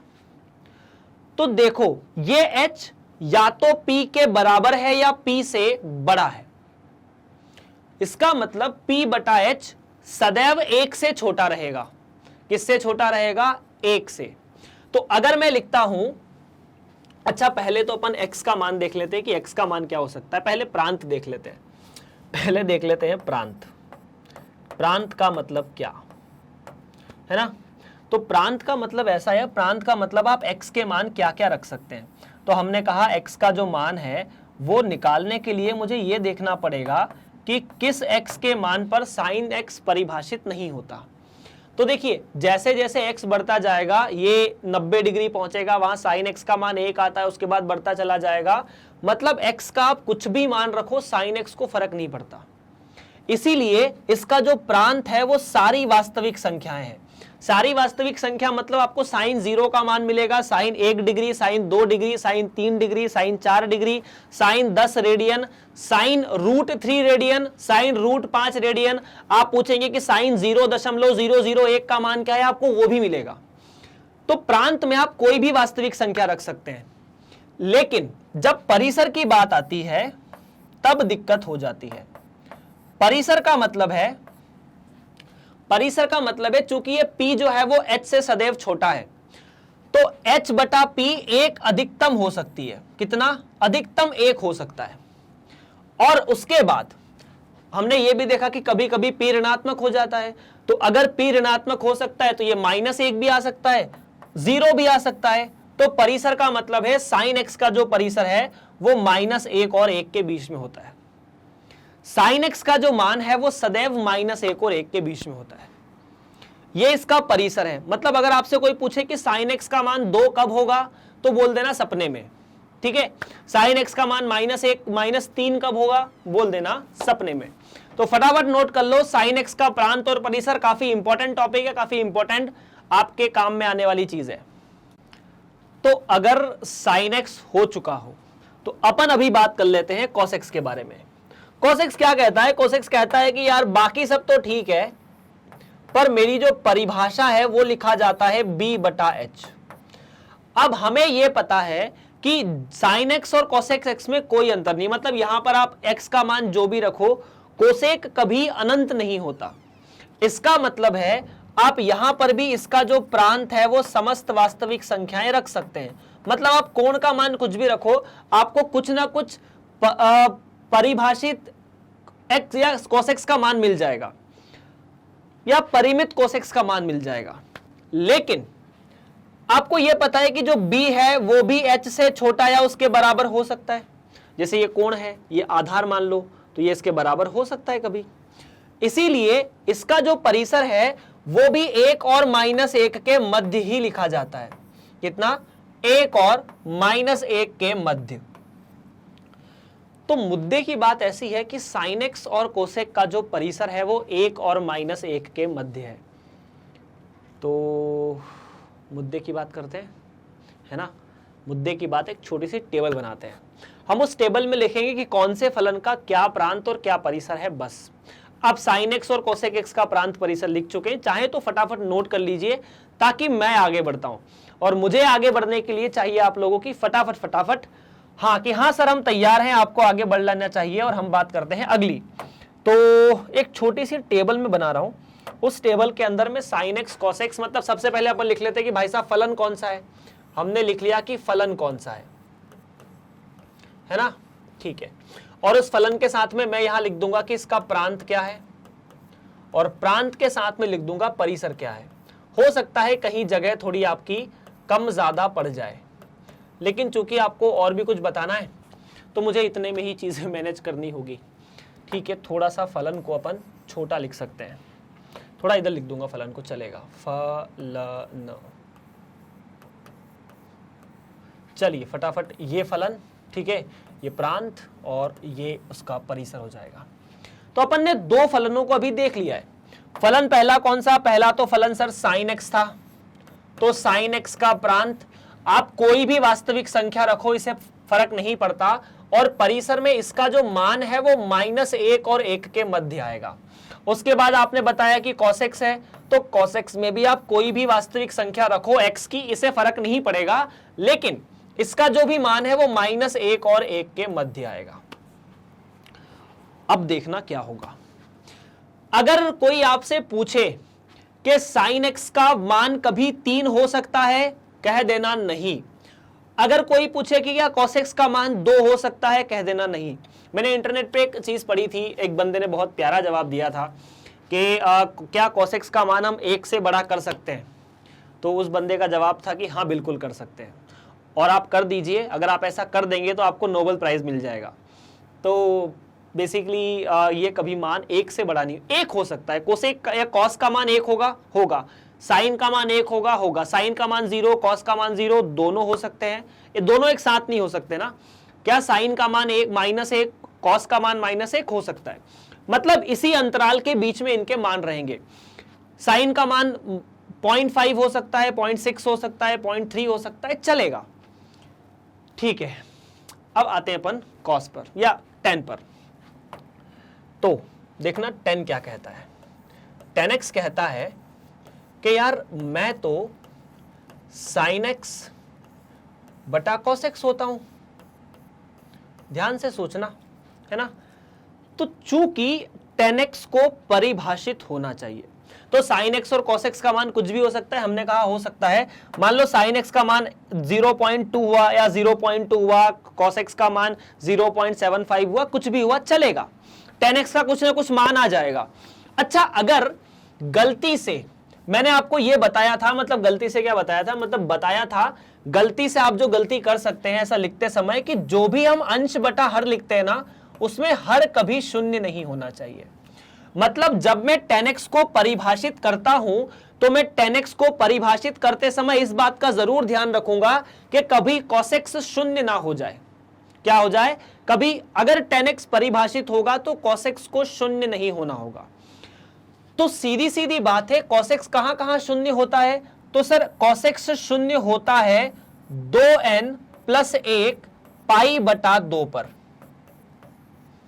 इसका मतलब मैं ये सारे मान x के नहीं ले सकता। तो अगर मुझे tan x को परिभाषित करना है, अगर मुझे tan x को परिभाषित करना है, मतलब tan x का प्रांत निकालना है, तो आप सारी वास्तविक संख्याएं रख सकते हैं, कोई दिक्कत नहीं है। लेकिन पाई बटा 2 का विषम गुणांक नहीं रख सकते। पाई बटा 2 का विषम गुणांक मतलब आपने वो पाई बटा 2 के जो विषम गुणांक है ना, वो हटा दिए। इसको समुच्चय में लिख देना, ऐसा वहां जगह नहीं इसलिए नहीं लिख पा रहा हूं मैं, मतलब ऐसा ब्रैकेट बना के यहां पर लिख देना, क्योंकि ये भी एक समुच्चय है तो ये भी एक समुच्चय बन के ही हटेगा। पाई बटा 2 का विषम गुणांक मतलब ये n का मान क्या रख सकते हैं? तो n का मान यहां पर 1 रख सकते हैं, 2 रख सकते हैं, 3 रख सकते हैं, मतलब कोई भी पूर्णांक रख सकते हैं। जैसे आपने n का मान 0 रखा तो पाई बटा 2, n का मान 1 रखा तो 3 पाई बटा 3, n का मान 2 रखा तो 5 पाई बटा 3, n का मान -1 रखा तो माइनस पाई बटा 2, n का मान -2 रखा तो -3 पाई बटा 2। ये सारे मान आप tan x में रख ही नहीं सकते x की जगह पर। ठीक है सर, अब परिसर निकाल लेते हैं। याद रहेगा प्रांत tan x का? याद रहेगा क्या? बिल्कुल रहेगा। परिसर निकाल लेते हैं। तो परिसर निकालते समय एक बात बताओ, sin x और cos x दोनों का मान -1 और 1 के मध्य है, तो tan x का मान भी क्या -1 और 1 के मध्य होना चाहिए? फटाफट बोलो हाँ या ना। मतलब मैं पूछ रहा हूं आपसे, अभी कंफर्म नहीं कर रहा कि ये मान सही है कि नहीं है। क्या sin x और cos x का मान जब -1 और 1 के मध्य है तो क्या tan x और cos x का मान भी -1 और 1 के मध्य होना चाहिए? हाँ सर, हो सकता है। मैं भी कहूंगा बिल्कुल हो सकता है। कब? एक केस में। कब? गलती से। क्यों? देखो, मान लो sin x का मान 0.5 आया, cos x का मान आया मान लीजिए, या फिर cos x का मान आया बहुत छोटा, sin x का मान मान लीजिए 0.9 है और cos x का मान आया 0.00001। तो 0.9 को जब आप 0.0001 से भाग दोगे ना तो बहुत बड़ा मान आएगा। sin x का मान 0.9 आ सकता है, cos x का मान 0.001 आ सकता है, बिल्कुल आ सकता है। मतलब ये छोटा सा मान, ये उससे और भी छोटा, तो एक छोटे से मान को बहुत छोटे मान से भाग देने पर अनंत आता है। कैसा? अगर आप चाहें तो 0.0 या 0.9 को 0.00001 से भाग दे के देख लो, 1 लाख 2 लाख के आसपास आएगा। मतलब ये तो बहुत बड़ा मान आ सकता है, बहुत बड़ा मान आ सकता है। अच्छा, ये अगर धनात्मक है तो ये ऋणात्मक भी हो सकता है। इसका मतलब इसका मान कुछ भी आ सकता है, और कुछ भी को गणित में वास्तविक संख्याएं कहते हैं। मतलब tan x का जो प्रांत है वो कुछ भी आ सकता है। अब आप बोलोगे सर यहां r लिखा है तो यहां तो r का मतलब कोण है, प्रांत का मतलब कोण ही है ना, कि आप क्या मान रख सकते हो। तो त्रिकोणमिति अनुव्यय फलनों में हम कोण का मान रखते हैं, है ना। और परिसर का मतलब वो कोण का मान रखने पर क्या मान आ रहा है। तो सर ये r कोण था तो ये r कोण है क्या? r का मतलब प्राकृत संख्या, सारी वास्तविक संख्याएं। तो यहां वास्तविक संख्याओं कोण का मान रख सकते हो। यहां वास्तविक संख्या मतलब tan x का मान कुछ भी आ सकता है। इसे दूसरे तरीके से ऐसे भी निरूपित करते हैं कि माइनस अनंत से अनंत तक की सारी वास्तविक संख्याएं। कैसे परिभाषित करते हैं? माइनस अनंत से अनंत तक की सारी वास्तविक संख्याएं। ये 3 के होने के बाद 10 के बाद अगला लिख लेते हैं सेक। ठीक है, तो इसका जो परिसर है सर वो माइनस अनंत से अनंत तक कुछ भी आ जाएगा। हो गया, डन, फटाफट। सेक के लिखने के लिए मुझे ज्यादा परेशान यहां होने की जरूरत नहीं है।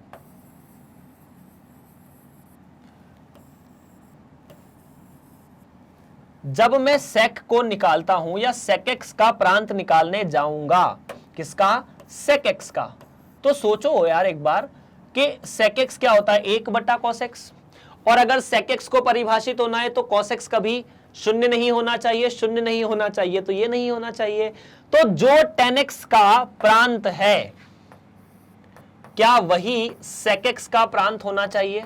बिल्कुल होना चाहिए, क्योंकि tan और sec दोनों के हर में cos आ रहा है, इसीलिए tan और sec दोनों का प्रांत समान होगा। और चूंकि दोनों का प्रांत समान है इसीलिए एक सर्वसमीका भी इन दोनों में लिखी जा सकती है। वो जो सर्वसमीका लिखते हैं ना अपन, मैं बताता, अच्छा इस सर्वसमीकाओं पर अपन बाद में आते हैं। sec स्क्वायर x, ये जो सर्वसमीका अपन लिखते हैं ना त्रिकोणमिति में, इन दोनों का प्रांत समान है, इसीलिए इन दोनों के साथ वो सर्वसमीका लिखी जाती है। देख लो ध्यान से, tan और sec दोनों का प्रांत समान है। मान परिसर अलग अलग होगा, चिंता की बात नहीं है, लेकिन प्रांत जो है वो दोनों का समान है, इसीलिए साइन का वर्ग प्लस कॉस का वर्ग, क्योंकि दोनों का प्रांत समान है। बात समझ में आई? ठीक है, तो सर क्या हम लिखते हैं 1 प्लस कॉट का वर्ग बराबर कोसेक का वर्ग, तो क्या वहां पर भी दोनों का प्रांत समान होता है? बिल्कुल होता है। पर इसका परिसर कैसे निकालेंगे वो देखो, सोच के देखो। कोई सेक एक्स कैसे बना? cos x का उल्टा, 1/cos x। तो यार चूंकि cos x -1 और 1 के मध्य है, cos x किसके मध्य है? -1 और 1 के, तो चूंकि ये -1 और 1 के मध्य है, ऐसी संख्या जो -1 और 1 के मध्य है, जैसे मान लो आपने उदाहरण के लिए एक cos x का मान 0.5 आया, तो इसका मान आ जाएगा 2, 1/0.5। अगर cos x का मान 0.-5 आया तो इसका मान आ जाएगा -2। अच्छा, क्या cos x का मान बहुत छोटा आ सकता है? हाँ सर आ सकता है, तो इसका मान तो बहुत बड़ा हो जाएगा, 1/cos x का मतलब sec x का। इसका अच्छा cos x का मान कुछ भी हो, अच्छा अगर cos x का मान 1 आ गया तो sec x का मान भी 1 आ जाएगा, 1/1। तो sec x का मान 1 से लेकर अनंत तक कुछ भी आ सकता है। अनंत पर खुला अंतराल होता है, 1 पर बंद अंतराल होता है ना, क्योंकि कोई संख्या अगर 0 और 1 के मध्य है, अगर आप उससे 1 को भाग दोगे तो 1 से बड़ा मान आएगा। कितना बड़ा? बहुत बड़ा आ सकता है, छोटा भी आ सकता है, पर 1 से तो बड़ा आएगा। अच्छा, अगर cos x ऋणात्मक हुआ तो ये मान सारे के सारे ऋणात्मक हो जाएंगे। इसका मतलब ये मान -अनंत से -1 तक भी आ सकता है। कहां से कहां तक? -अनंत से -1। तो ये दोनों मान आ सकते हैं। अब ये दोनों मान आ सकते हैं तो सर दोनों एक साथ में आएंगे क्या? नहीं, या तो ये वाला मान आएगा या ये वाला मान आएगा। एक बार फटाफट नोट करके देख लो जो मैंने लिखा है, या तो ऋणात्मक मान आएगा या धनात्मक आएगा। ये एक समुच्चय है, ये भी एक समुच्चय है, तो या तो ये वाला होना चाहिए या ये वाला होना चाहिए। इसीलिए हम इन दोनों का सम्मिलन ले लेंगे कि या तो पहला वाला होगा या दूसरा वाला होगा, मतलब या तो मान धनात्मक आएगा या ऋणात्मक आएगा। सेक का मान कभी भी -1 और 1 के मध्य नहीं होता। सेक का जो मान है वो कभी भी -1 और 1 के मध्य नहीं होता, बाकी वो कुछ भी हो सकता है। इसीलिए इसको ऐसे भी लिखा जा सकता है, दूसरा तरीका, के इन सारी वास्तविक संख्याओं में से -1 और 1 को घटा दो। -1 और 1 के मध्य जो अंतराल है ना, ये इसका मतलब क्या है? सिर्फ -1 और 1 नहीं घटे हैं, -1 और 1 के मध्य जितनी भी वास्तविक संख्याएं सारी घटी है। -1 घटा है क्या? नहीं, क्योंकि sec x का मान -1 आ सकता है, इसीलिए हमने -1 को घटाया नहीं, मतलब उस अंतराल में -1 को नहीं लिया। sec x का मान 1 आ सकता है, आ सकता है। इसीलिए जिस अंतराल को घटाया उसका मान उसमें 1 नहीं होना चाहिए, इसीलिए जो ब्रैकेट है वो खुला रखा है। अब बाकी के जो 2 हैं उनके बारे में फटाफट बात कर लेते हैं, मतलब उनको तो अपन यही लिख देंगे। चिंता की बात मुझे लगता है आपके लिए कोई नहीं होनी चाहिए।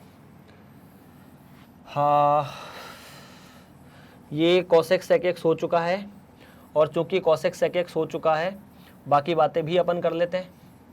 डन है क्या? मैं इस टेबल को नहीं हटा रहा हूं ना, टेबल आपके लिए बड़ी काम की है, आप चाहो तो नोट कर लो।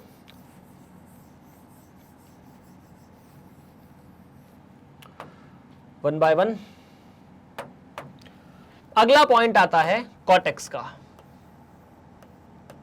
तो cot x क्या होता है? cos x बटा sin x।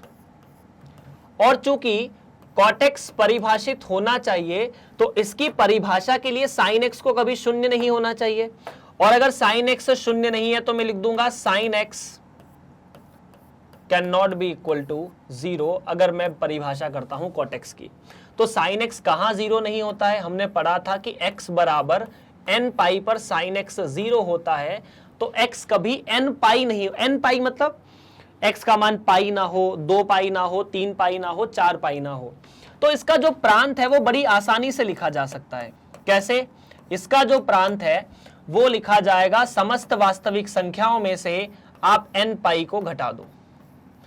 मैं बोल रहा हूं यहां पर भी आप ब्रैकेट लगा लेना, ऐसा छोटा सा, ऐसा पतला सा मैं लगा देता हूं, चलो, वरना फिर मतलब इसका ब्रैकेट लगाना पड़ेगा क्योंकि ये एक समुच्चय में से दूसरा समुच्चय घटाया जा रहा है, ऐसा कुछ। तो यहां पर भी समुच्चय घटा दिया। परिसर के बारे में आपका क्या ख्याल है?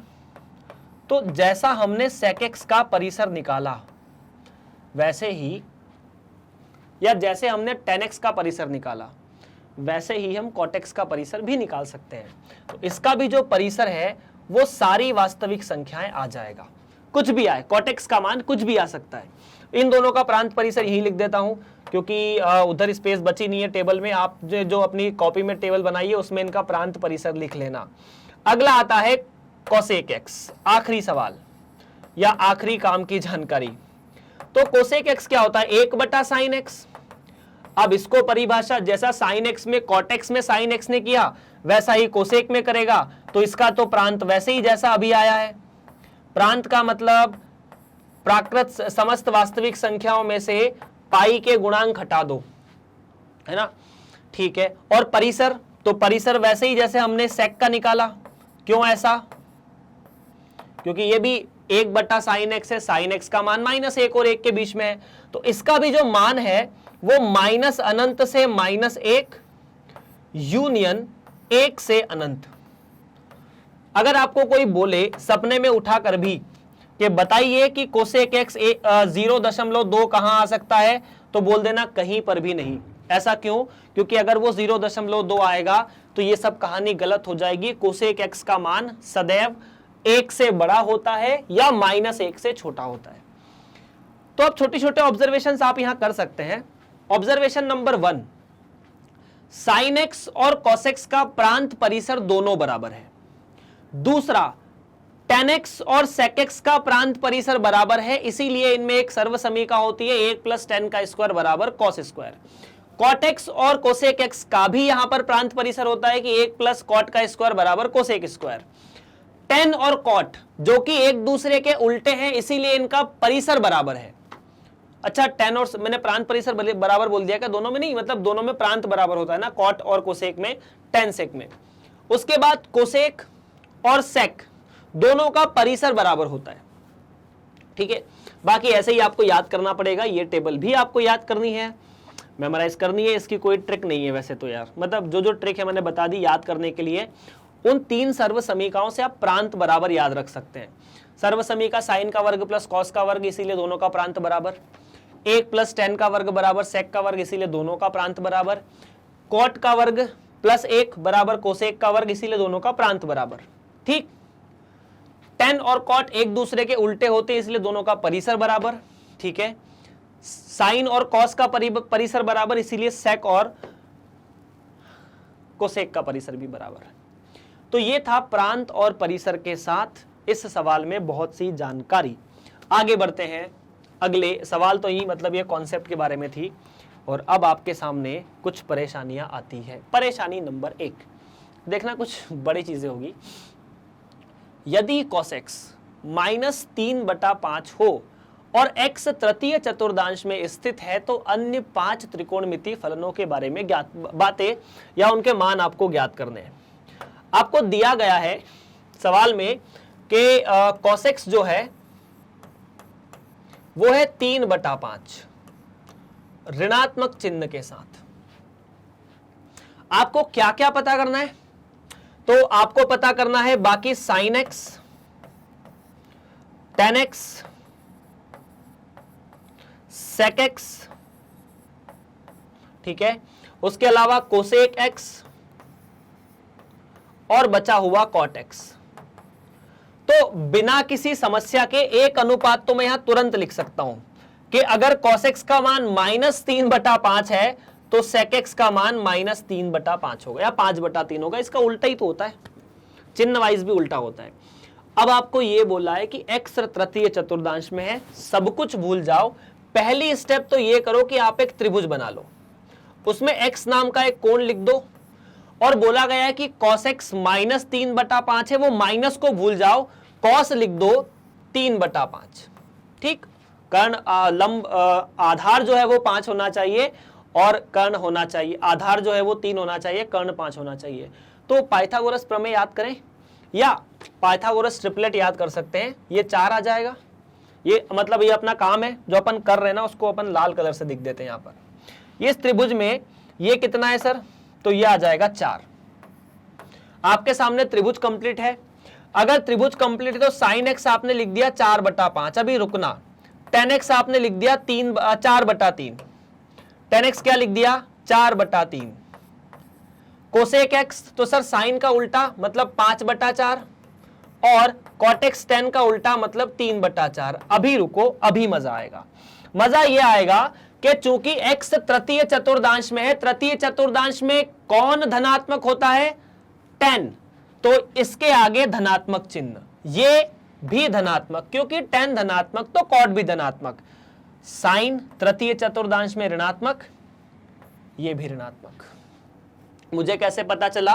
मुझे यहां से पता चला that all school to college. All school to college से आपका क्या तात्पर्य है? ऑल का मतलब प्रथम चतुर्थांश में ऑल मतलब सभी, एस का मतलब द्वितीय चतुर्थांश में साइन धनात्मक तो उसका ऋणात्मक कोसेक धनात्मक, टी का मतलब तृतीय चतुर्थांश में tan धनात्मक तो कॉट धनात्मक, सी का मतलब चतुर्थांश में कॉस धनात्मक तो सेक भी धनात्मक। ऐसे सवाल हैं, और भी आएंगे और भी करेंगे, चिंता की बात नहीं है। आगे बढ़ते हैं अगले सवाल की तरफ। यदि cot x बराबर -5/12 हो और x द्वितीय चतुर्थांश में हो, वही सवाल है यार। मुझे लगता है कि अब आप कर सकते हैं ऐसे सवालों को। cot x दिया है -5/12, तो अन्य 5 त्रिकोणमितीय फलनों के बारे में बात कीजिए। तो देखो,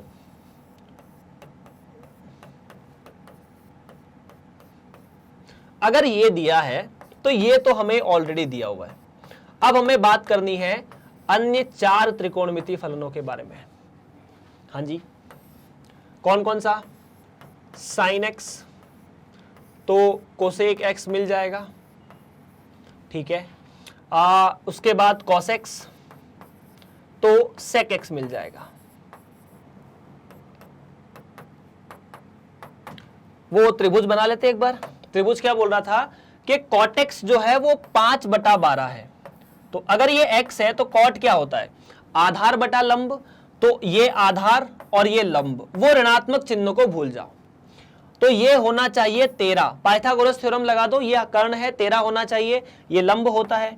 इस त्रिभुज में क्या आप sin x का मान निकाल सकते हैं? sin x का मान 12/13। तो अगर sin x का मान 12/13 तो कोसेक x का मान 13/12, ठीक है। cos x का मान, तो cos x का मान 5/13 होना चाहिए और sec x का देख लो, ये आधार बटा कर्ण तो 5/13 और अगले में 13/5। पर यहां आएगी समस्या। समस्या यह है कि x द्वितीय चतुर्थांश में है। द्वितीय चतुर्थांश में कौन धनात्मक होता है? सिर्फ साइन। तो यहां धनात्मक, अब चूंकि साइन धनात्मक तो कोसेक भी धनात्मक, कॉस ऋणात्मक, ये भी ऋणात्मक। जवाब समाप्त हुआ। डन है। चलिए, अगर कोई समस्या हो तो आप कमेंट कर सकते हैं ना, इनका जवाब आपको बराबर दिया जाएगा, चिंता की बात नहीं है ऐसी कुछ इसमें। साइन 31 पाई बटा 3 का मान ज्ञात कीजिए। 31 पाई बटा 3 कैसे मान ज्ञात करेंगे यार, हमें तो पता ही नहीं है। देखो क्या करना होता है मैं बताता हूं। सबसे पहले ये 31 पाई बटा 3 में से आप 2 पाई कितने निकाल सकते हैं वो देख लीजिए। मतलब ये जो 31 पाई बटा 3 है ना, 31 पाई बटा 3, इसे आप ऐसे लिख सकते हैं क्या? 30 पाई प्लस पाई बटा 3, या फिर इसे लिख सकते हैं 10 पाई बटा 3, या 10 पाई बटा 10 पाई प्लस पाई बटा 3 ना, 10 पाई प्लस पाई बटा 3, सबको अलग अलग कर दिया। इसे मैं ऐसे भी लिख सकता हूं 2 गुणा 5 पाई प्लस पाई बटा 3, ऐसा 2 गुणा 5 पाई प्लस पाई बटा 3। ठीक है, अभी ध्यान से देखना, चूंकि sine 2n pi plus theta बराबर साइन थीटा होता है। हमने पिछले लेक्चर में ये बात देखी थी कि sine 2n pi plus theta बराबर साइन थीटा होता है। मतलब 2 पाई या उसके गुणज, जैसे ये 2 पाई को 5 बार गुणा किया तो 10 पाई आया, तो 2 पाई या 4 पाई 8 पाई 10 पाई 12 पाई ऐसी चीजें हो तो उनका फर्क पड़ता ही नहीं है। इसीलिए साइन 2 गुणा n का मतलब यहां पर एक पूर्णांक है, तो अगर पूर्णांक आता है तो बात क्लियर है। 2 5 पाई प्लस पाई बटा 3 साफ साफ तौर पर साइन पाई बटा 3 हो जाएगा, और साइन पाई बटा 3 का मान आपको बताने की जरूरत नहीं है। मतलब साइन 60 डिग्री √3 बटा 2 पढ़ के आए आप अच्छे से। ये उदाहरण खत्म, सवाल खत्म। तो ऐसे ही हम लोग सवालों को हल करेंगे यार। अच्छा, ये 31 पाई बटा 3 को आप डिग्री में निकाल सकते हैं क्या? देख लो चाहो तो। चलिए आगे बढ़ते हैं। कॉस माइनस 710 या 1710 डिग्री का मान ज्ञात कीजिए। फटाफट बताइए क्या जवाब है, मुझे कमेंट में आपका थोड़ा सा जवाब चाहिए। तो यार ये जो सवाल है ना, इसमें आप कुछ मत सोचो। सबसे पहले ये माइनस साइन वाला जो प्रॉब्लम है इसको देखते हैं क्या होता है ये। लेकिन माइनस 1710, सबसे पहले 1710 के बारे में सोच लेते हैं, बाद में सब चीजें सोच लेंगे, इसमें चिंता की कोई बात नहीं है। पहले अपन सोच लेते हैं 1710 के बारे में। 1710 के बारे में सोचने से मेरा तात्पर्य है, मैं ये सोचता हूं कि 1710 तक जाने के लिए कितने 360 लगे हैं। अगर मैं ये पहचान लूं कि 1710 तक जाने के लिए कितने 360 लगे हैं तो मुझे ये काफी अच्छा लगेगा। वो देखो कैसे। 1710 तक जाने के लिए आप मतलब नॉर्मली ऐसा सोचो कि 360 को एक और बार अगर 360 में जोड़ा तो ये हुआ 720, मतलब 2 बार तो 360 हो गए। हम ये फॉर्मूला जानते हैं ना कि कॉस 360 प्लस थीटा बराबर कॉस थीटा, इतना तो पता है। तो 720 हो गए, मतलब 1710 में तो 720 वैसे ही कम कर सकते हैं। ठीक है, अच्छा इसमें अगर मैं 720 में एक और बार 360 पहुंच जाऊं तो और अच्छी बात है। तो ये हो गए 1080, मतलब 1710 में से 1080 तक घूमने में हम 3 गोले घूम चुके हैं, मतलब कुछ नहीं निकला। 1080 में मैं एक बार और जोड़ सकता हूं क्या? एक बार और मैं चाहूं अगर 360 को जोड़ना तो जोड़ सकता हूं। तो मैंने 360 को और जोड़ा तो ये हुआ कुछ ऐसा 0 तो 0, 8 6 14 का 4, और ये मिलकर 4 और फिर 1440। 1440 में आपने फिर 360 को जोड़ दिया। अब सर अगर यहां पे मान लेता 1000 15,000 का कोण आ जाता तो क्या करते? तो ये अप्रोच है, धीरे धीरे से लगा सकते थे। 6 4 10, ठीक है, और यहां अगर मैं लिखूंगा तो ये हो जाएगा 1800, है ना, कितना हो जाएगा 1800। इसका मतलब है कि मैं 1800 तक पहुंच जाऊंगा अगर मैं 360 का 5 में गुणा करता हूं तो। अब 1710 लाने के लिए मुझे क्या करना होगा? देखिए 1710 लाने के लिए आपको 1800 में से 90 का घटाव करना होगा। ये तो बात ठीक है। अच्छा, माइनस 1710 लाने के लिए क्या करना पड़ेगा? यहां माइनस है तो आप इसके आगे माइनस लगा दो। मतलब ये कितना आया? ये आया माइनस 1800 प्लस 90। कितना? Minus 1800 plus 90। तो क्या मैं इस माइनस 1800 को लिख सकता हूं माइनस 360 गुणा 5 प्लस 90? हाँ, तो माइनस 1710 पर, अच्छा ये अपन डिग्री पर बात कर रहे हैं ना, डिग्री डिग्री लगाते चलना, वरना डिग्री में नंबर कट जाएंगे बिना डिग्री के। तो वो वाला कैलकुलेशन वो रफ कैलकुलेशन है। माइनस 1710 डिग्री बराबर कॉस माइनस 360 गुणा 5 प्लस 90। और 360 का 5 में गुणा करना, सर माइनस भी तो है, फर्क नहीं पड़ता। देखो आप गोले में ऐसा एक बार घूमे तो 360, जैसे एक बार ऐसे गोला घूम गए घड़ी की उल्टी दिशा में तो 360, घड़ी की दिशा में घूमते तो माइनस 360, पहुंचे तो उसी बिंदु पर, तो माइनस का कोई मतलब नहीं है अभी, अगर सिर्फ इसी में है तो। इसका मतलब ये जो कहानी है वो बिल्कुल हट गई। तो जवाब बचा cos 90, और cos 90 कितना होता है? 0। कहानी खत्म। इस तरह से हमने त्रिकोणमितीय फलन के उदाहरण कर लिए हैं। तो मुझे उम्मीद है आप सभी बच्चों को ये चीज समझ में आ गई होगी। अगर कोई दिक्कत है, कोई परेशानी है तो आप कमेंट कर सकते हैं, आपको जवाब दिया जाएगा, चिंता ना करें। पर चिंता एक छोटी सी आपको ये करनी है कि आप कहीं पर भी परेशान ना हो, सिर्फ और सिर्फ मैग्नेट ब्रेन्स पर पढ़ते रहो। कक्षा 6 से लेकर 12 ऑनलाइन में आपको सभी चीजें, पूरा स्कूल की कक्षा, पूरा पाठ्यक्रम फ्री पढ़ाया जाएगा। आपको कहीं ये नहीं बोलेंगे कि आप 2 चैप्टर अभी पढ़ लो, बाद के पैसे दे देना, 3 चैप्टर पढ़ लो, बाद के पैसे दे देना, ऐसा नहीं होगा।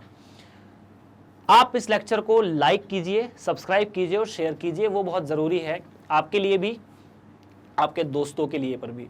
तो हम लोग मिलते हैं अगली कक्षा में, तब तक के लिए आप सभी बच्चों का बहुत बहुत धन्यवाद।